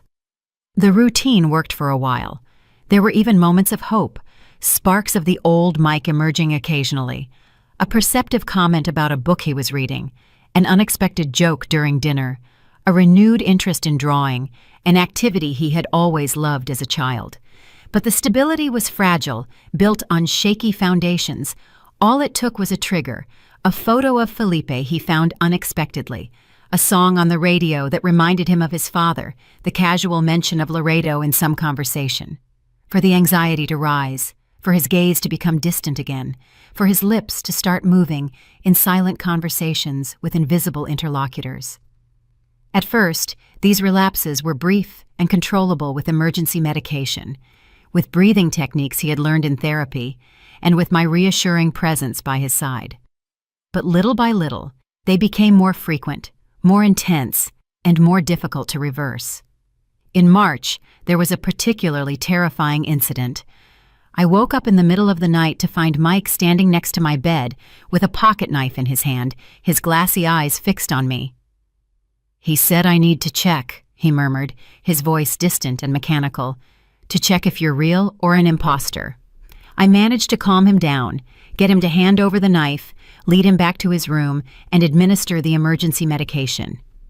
But something inside me broke that night. The cruel reality of our situation became impossible to ignore.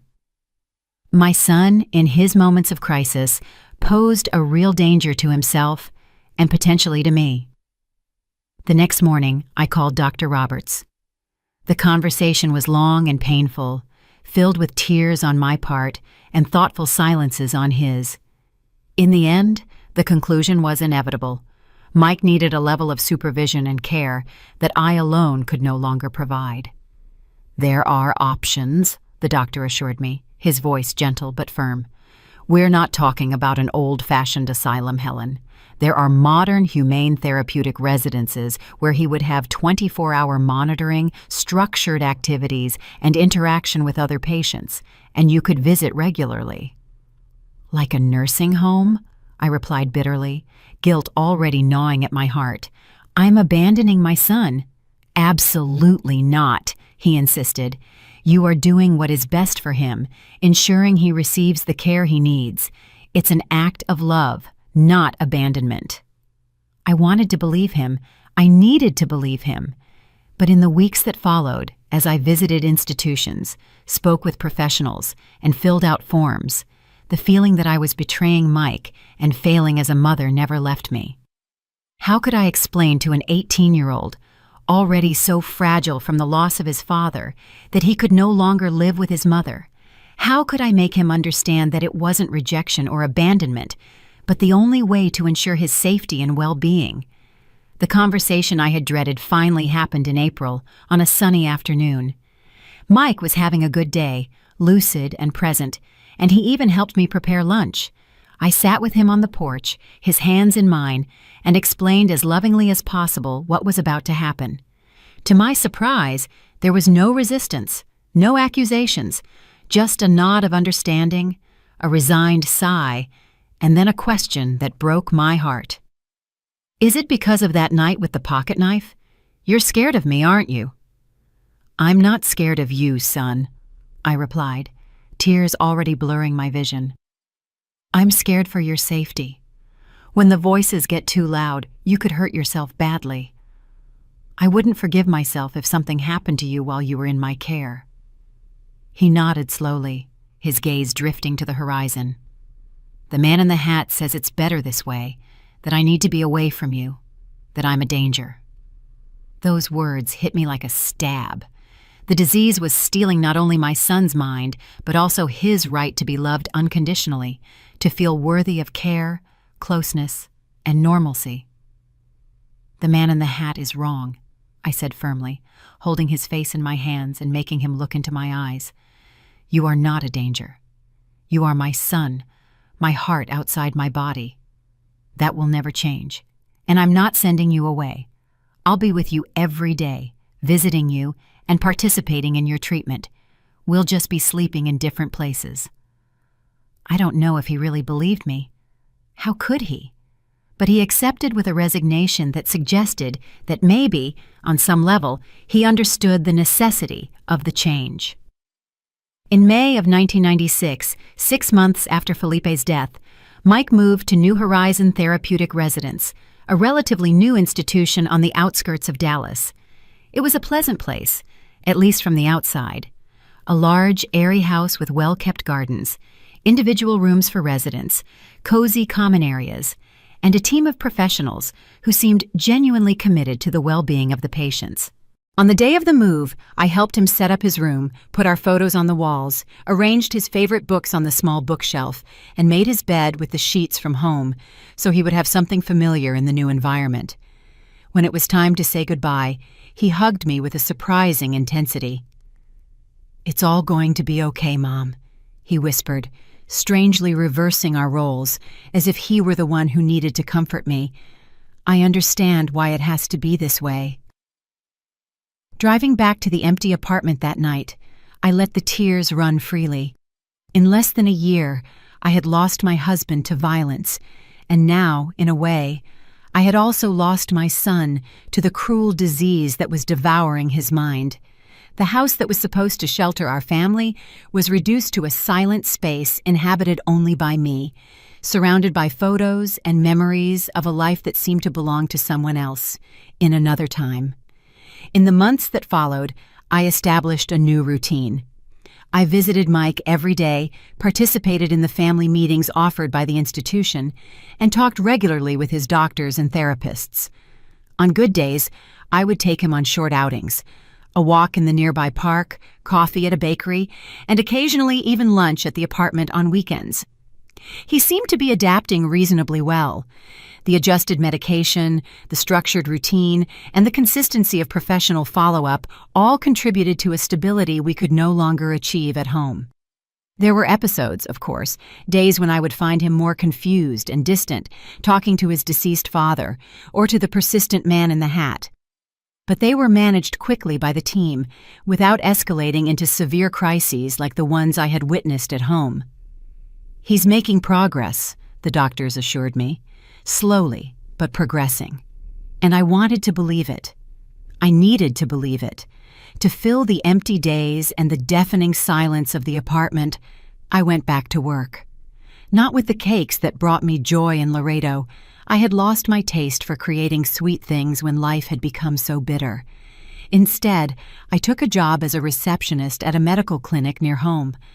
The work was simple, but it filled the hours, provided some human interaction, and most importantly, it was just 15 minutes from the therapeutic residence, allowing me to visit Mike during my lunch break or immediately after my shift.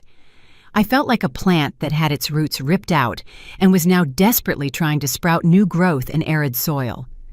Every small routine, every new acquaintance, every established habit was an attempt to create some kind of structure and meaning in a world that had lost its fundamental coordinates. The first anniversary of Felipe's death arrived like a storm in a sky that was just starting to clear. November of 1996, 1 year since I lost my life partner, my safe harbor. The pain, which had become a constant but manageable hum in the back of my mind, returned with all its force that day. I spent the morning at the cemetery, sitting next to his simple but elegant grave, talking in a low voice to the man who still visited my dreams every night. I told him about Mike, about the therapeutic residence, about my new job, about the crushing loneliness I felt even when surrounded by people, and about the constant fear of the future. "How am I going to go on without you, Felipe?" I murmured, running my fingers over the letters carved into the tombstone. "How am I going to take care of our son all by myself?" I didn't expect an answer, of course, but in that sacred silence of the cemetery, under the gray sky of a melancholic November, I felt something calm down inside me. Not a resignation, not a complete acceptance. I would never fully accept what had happened, the senseless brutality that took Felipe from us, but maybe a recognition that despite everything, I was surviving. One day after another, one breath after another, I was still here. And as long as I was here, Mike would have someone fighting for him, believing in him, and loving him unconditionally. I visited him that afternoon, as I did every day. To my surprise, he seemed especially lucid, as if he also felt the weight of the date. "A year ago today, isn't it?" he asked when we sat in the residence's garden. "That Dad passed away." I nodded, unable to trust my voice at that moment. "I miss him," Mike continued, his eyes fixed on the flowers swaying gently in the breeze. "Not the Dad I see sometimes in my episodes, but the real Dad, the one who played ball with me in the backyard, who taught me math, who never gave up on me, even when I started getting sick." The tears I had held back at the cemetery finally came, silently running down my cheeks. It was the first time in months that Mike had spoken so clearly about Felipe, distinguishing between the real father and the figure who appeared in his delusions. "I think he would be so proud of you," I finally managed to say, "of how you're handling all this, of how you're trying so hard with your treatment." A sad smile touched my son's lips. Maybe. Or maybe he'd be sad to see what I became, mentally ill, institutionalized, with no future, no— "Don't talk like that," I interrupted, grabbing his hands. "You have a future, Mike, a different one than we imagined before, maybe, but a future. And you have me. You'll always have me." He squeezed my hands back, a gesture so simple, but so meaningful at that moment. For a brief but precious instant, we were just a mother and son sharing a pain and supporting each other. Not a woman visiting a psychiatric patient. Not a young man trying to distinguish between reality and hallucination. Just us, family. What was left of the family we once were? The months turned into years. 1997 gave way to 1998, then to 1999. Mike remained at the therapeutic residence, with ups and downs in his treatment. There were periods of admirable stability when he would actively participate in workshops, develop relationships with other residents, and even show interest in resuming some studies.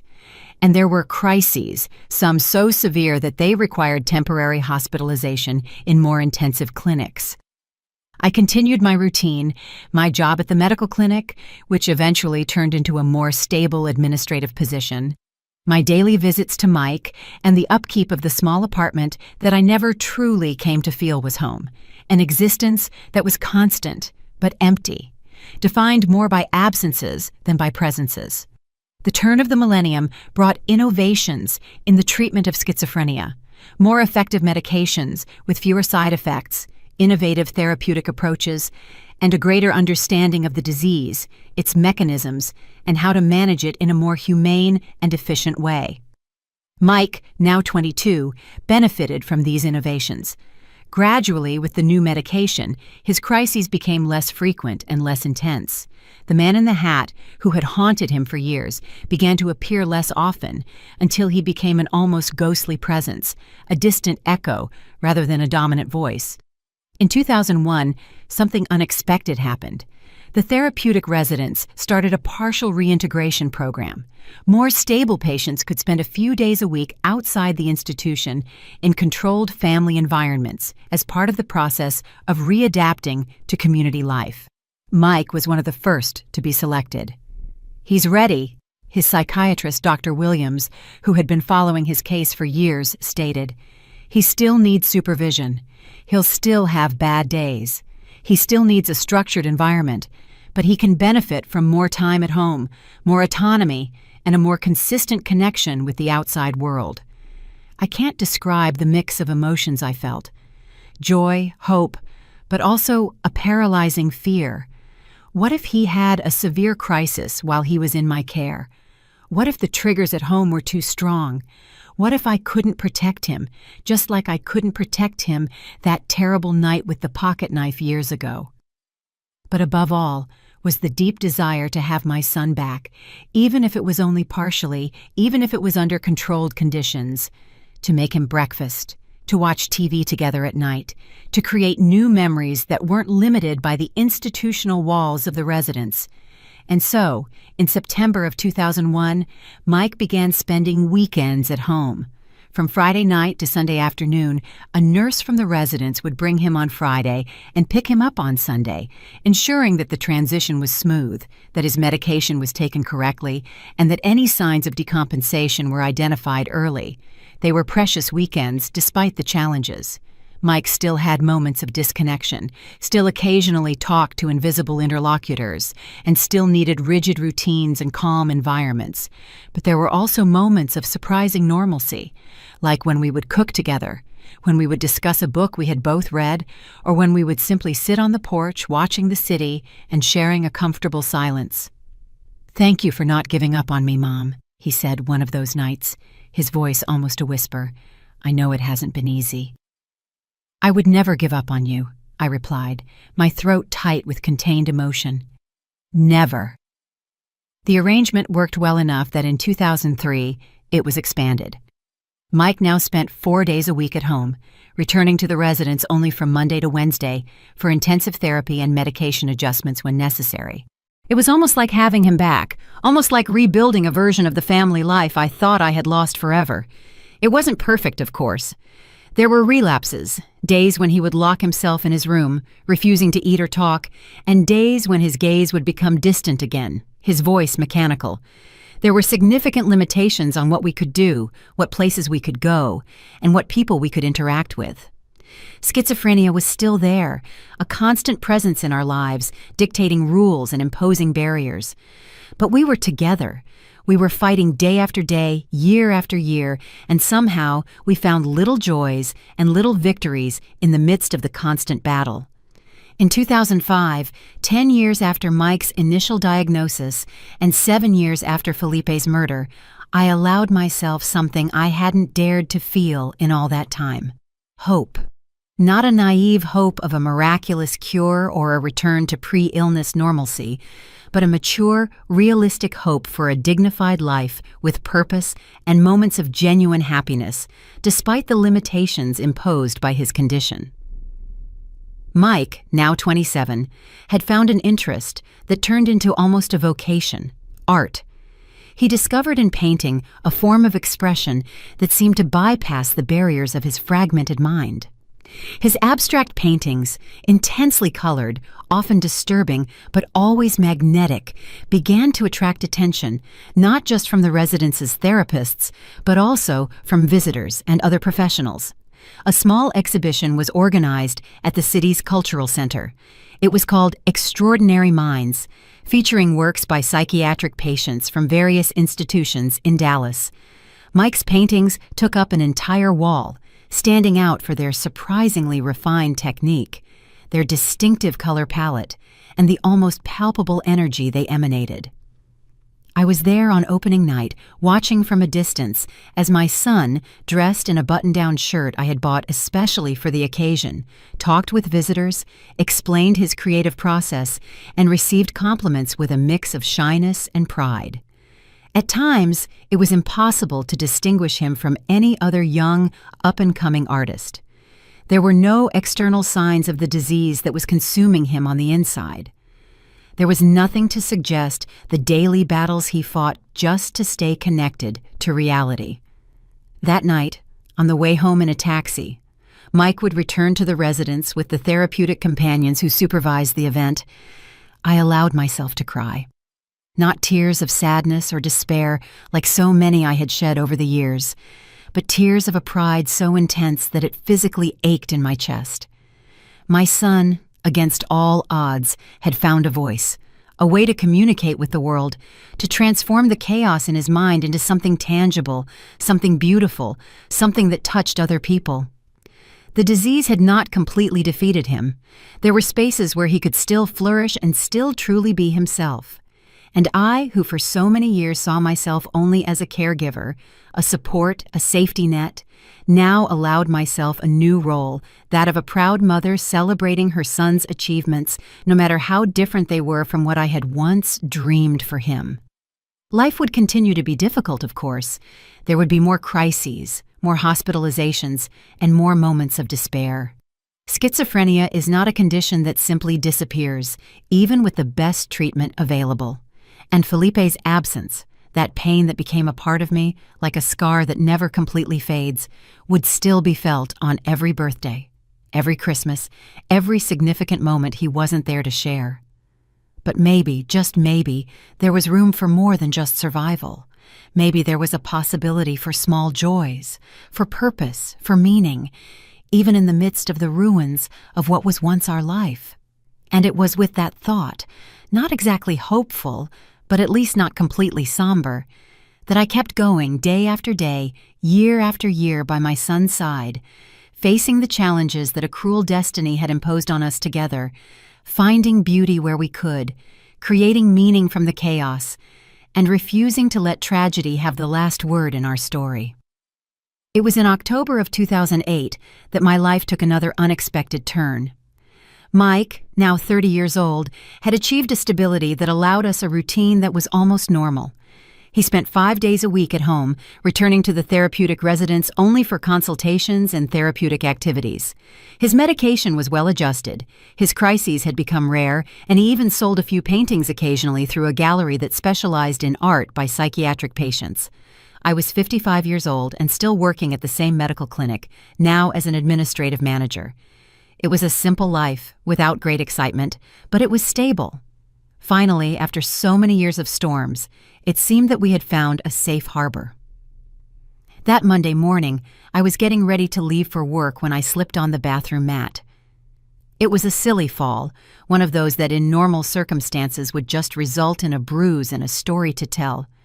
But I felt immediately that something was wrong. A searing pain in my right ankle and an almost instant swelling. "Mom, is everything okay in there?" Mike knocked on the door, his voice worried. "I heard a noise." "I slipped, son," I replied, trying to sound calmer than I felt. "I think I hurt my ankle." He helped me out of the bathroom and supported me to the bed.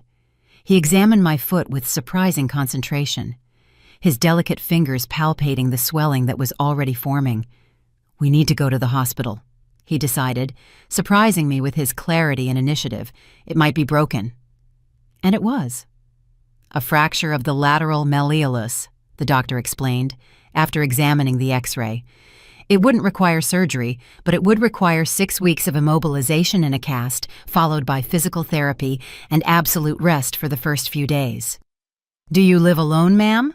the doctor asked, a young man with deep circles under his eyes, who had just finished a double shift. "No," I replied, looking at Mike, who was sitting quietly in the chair beside me.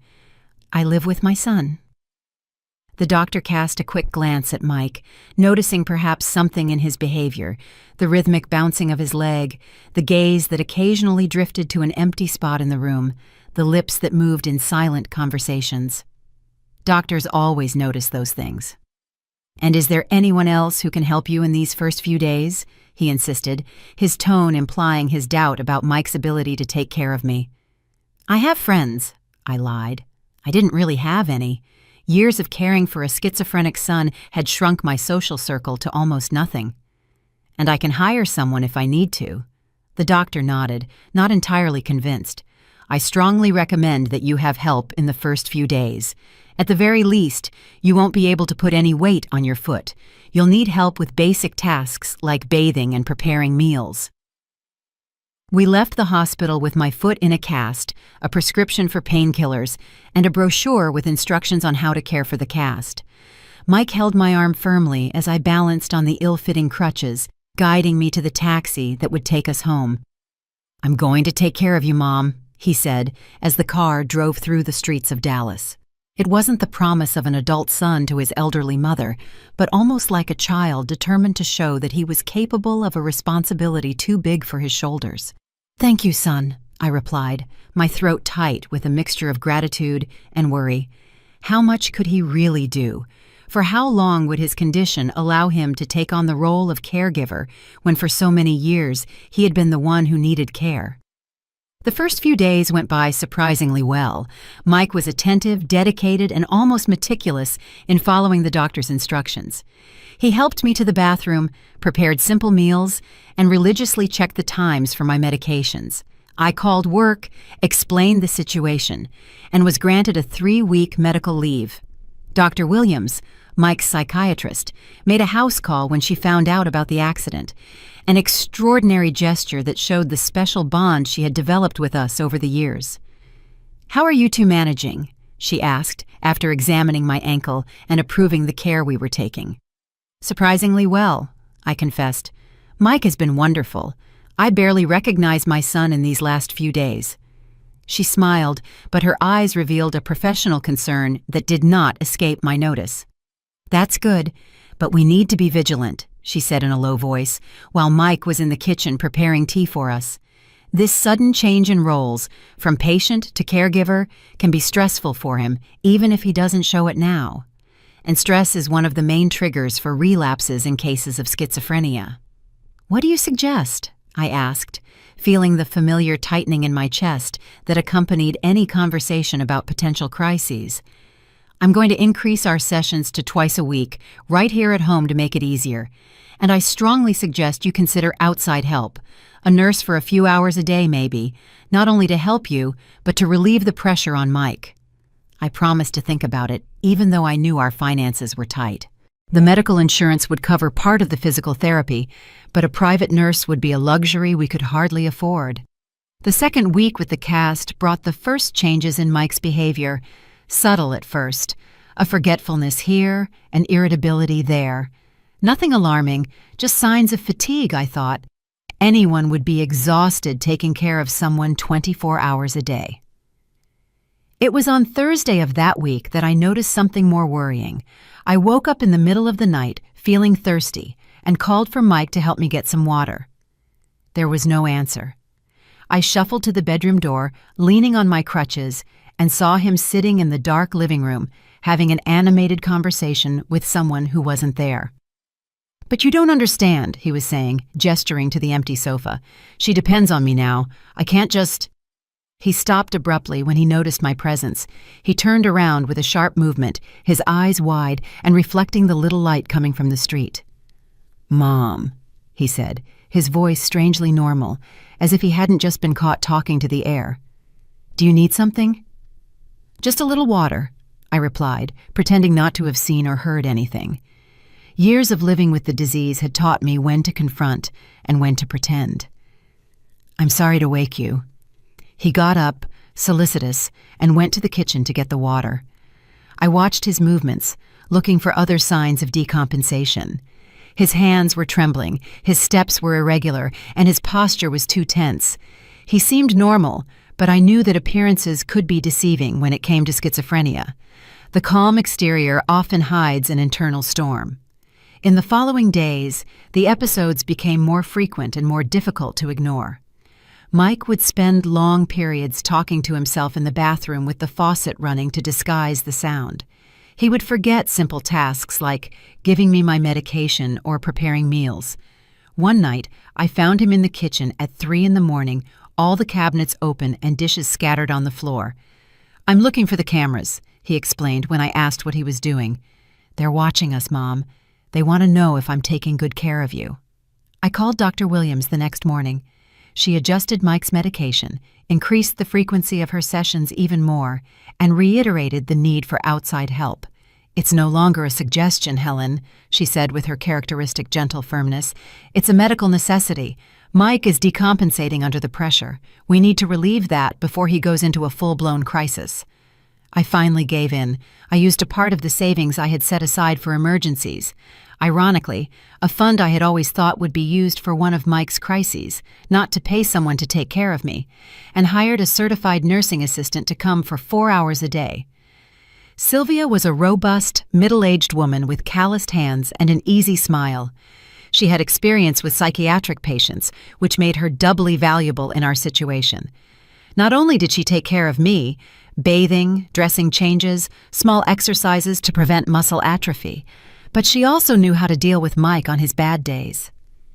"Is everything okay, sweetie?" she would say when she caught him talking to his hallucinations. "Want to tell me what's bothering you today?" And surprisingly, he would often tell her, as if Sylvia's presence, someone from outside, not burdened by the emotional weight of being his mother, created a safe space for him to admit his fears and his confusion. "The man in the hat came back," he confessed one afternoon while Sylvia was changing my dressing.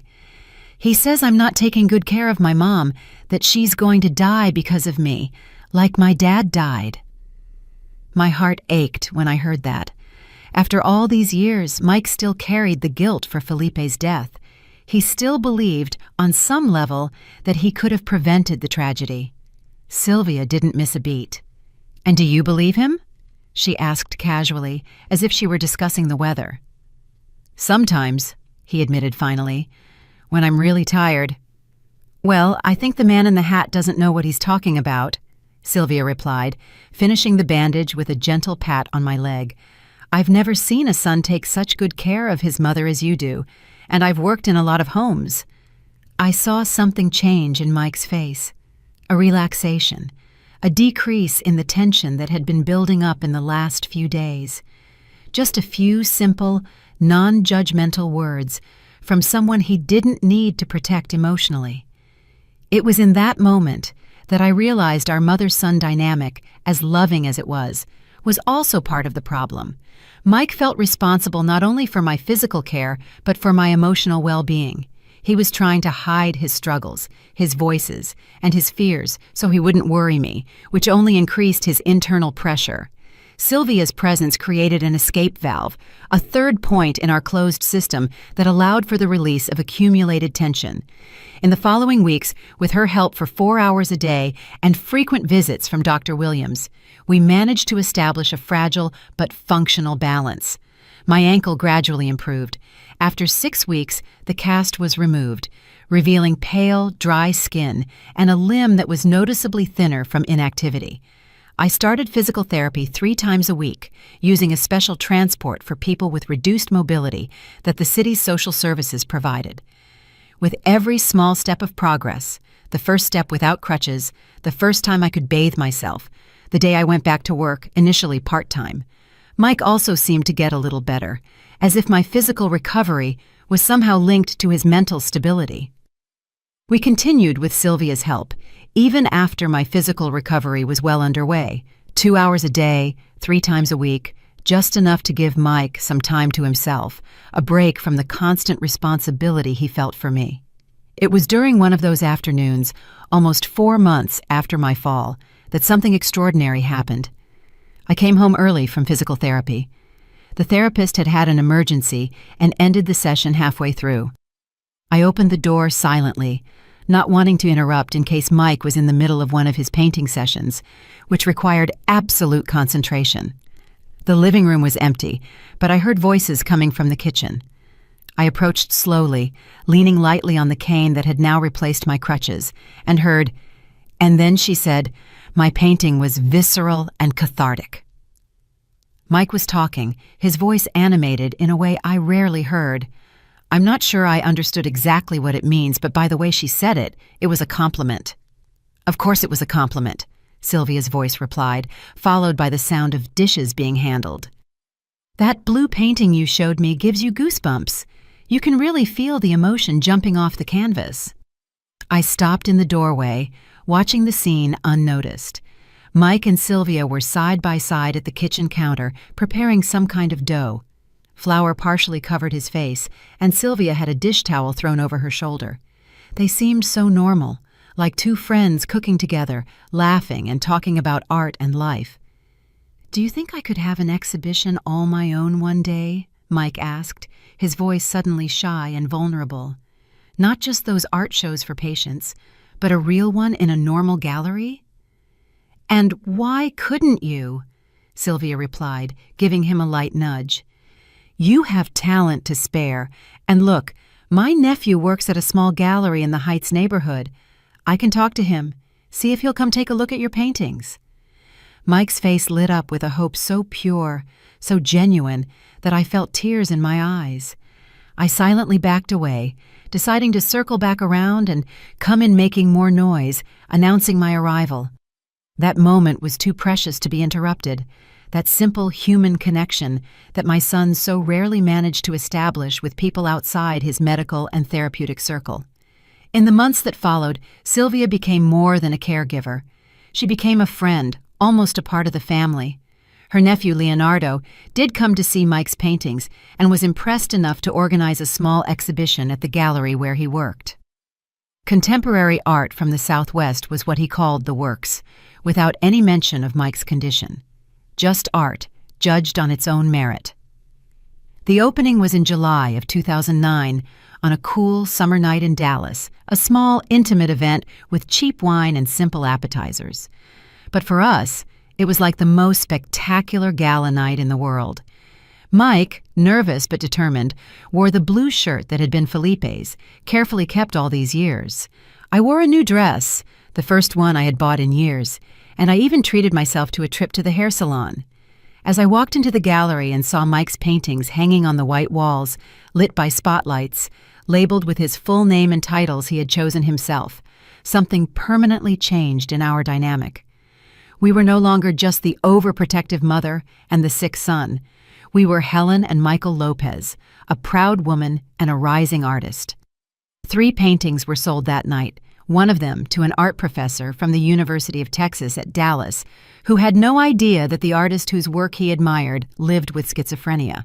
"There's a dreamlike quality to his work," he told Mike, who was listening intently, his hands trembling slightly with the mix of emotion and nervousness. "A certain depersonalization that reminds me of Magritte, but with a more intense, almost feverish palette. It's fascinating." I watched my son grow 2 inches with that comment, his chest expanding with a pride that had nothing to do with delusions of grandeur and everything to do with the genuine validation of his talent.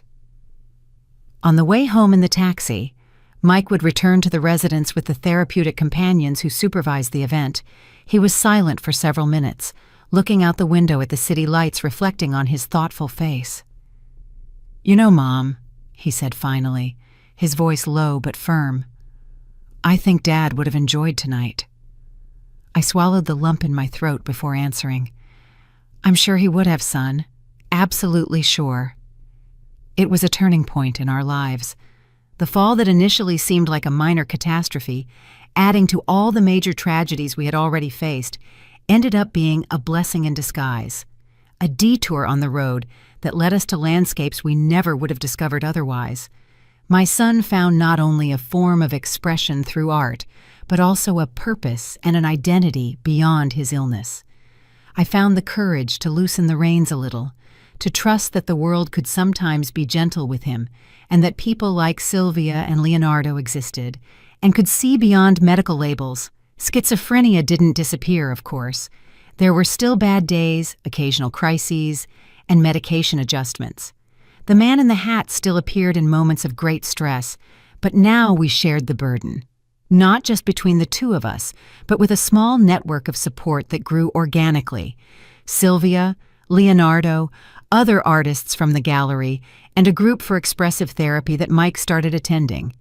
Today, sitting in this rocking chair, looking at the walls of my living room, which are decorated with my son's paintings, some he insisted I keep, others I bought at his exhibitions, proud as any mother would be, I think about how life takes unpredictable turns. That fall in the bathroom, which seemed like a minor tragedy on top of all the major tragedies we had already faced, ended up being a disguised blessing, a detour that led us to landscapes we never would have discovered otherwise. Mike is 47 years old now. He still lives with schizophrenia, still has his limitations, and still needs some supervision and support. But he is also a recognized artist in specialized circles. He gives occasional talks on art and mental health. He has a small circle of friends and a life I never imagined was possible in those dark days of initial diagnosis, hospitalizations, and violent crises. And I am here, at 72, sharing this story with you, maybe to give hope to other parents who are facing the diagnosis of a beloved child. Maybe to show that the stories of families affected by severe mental illness don't always end in tragedy.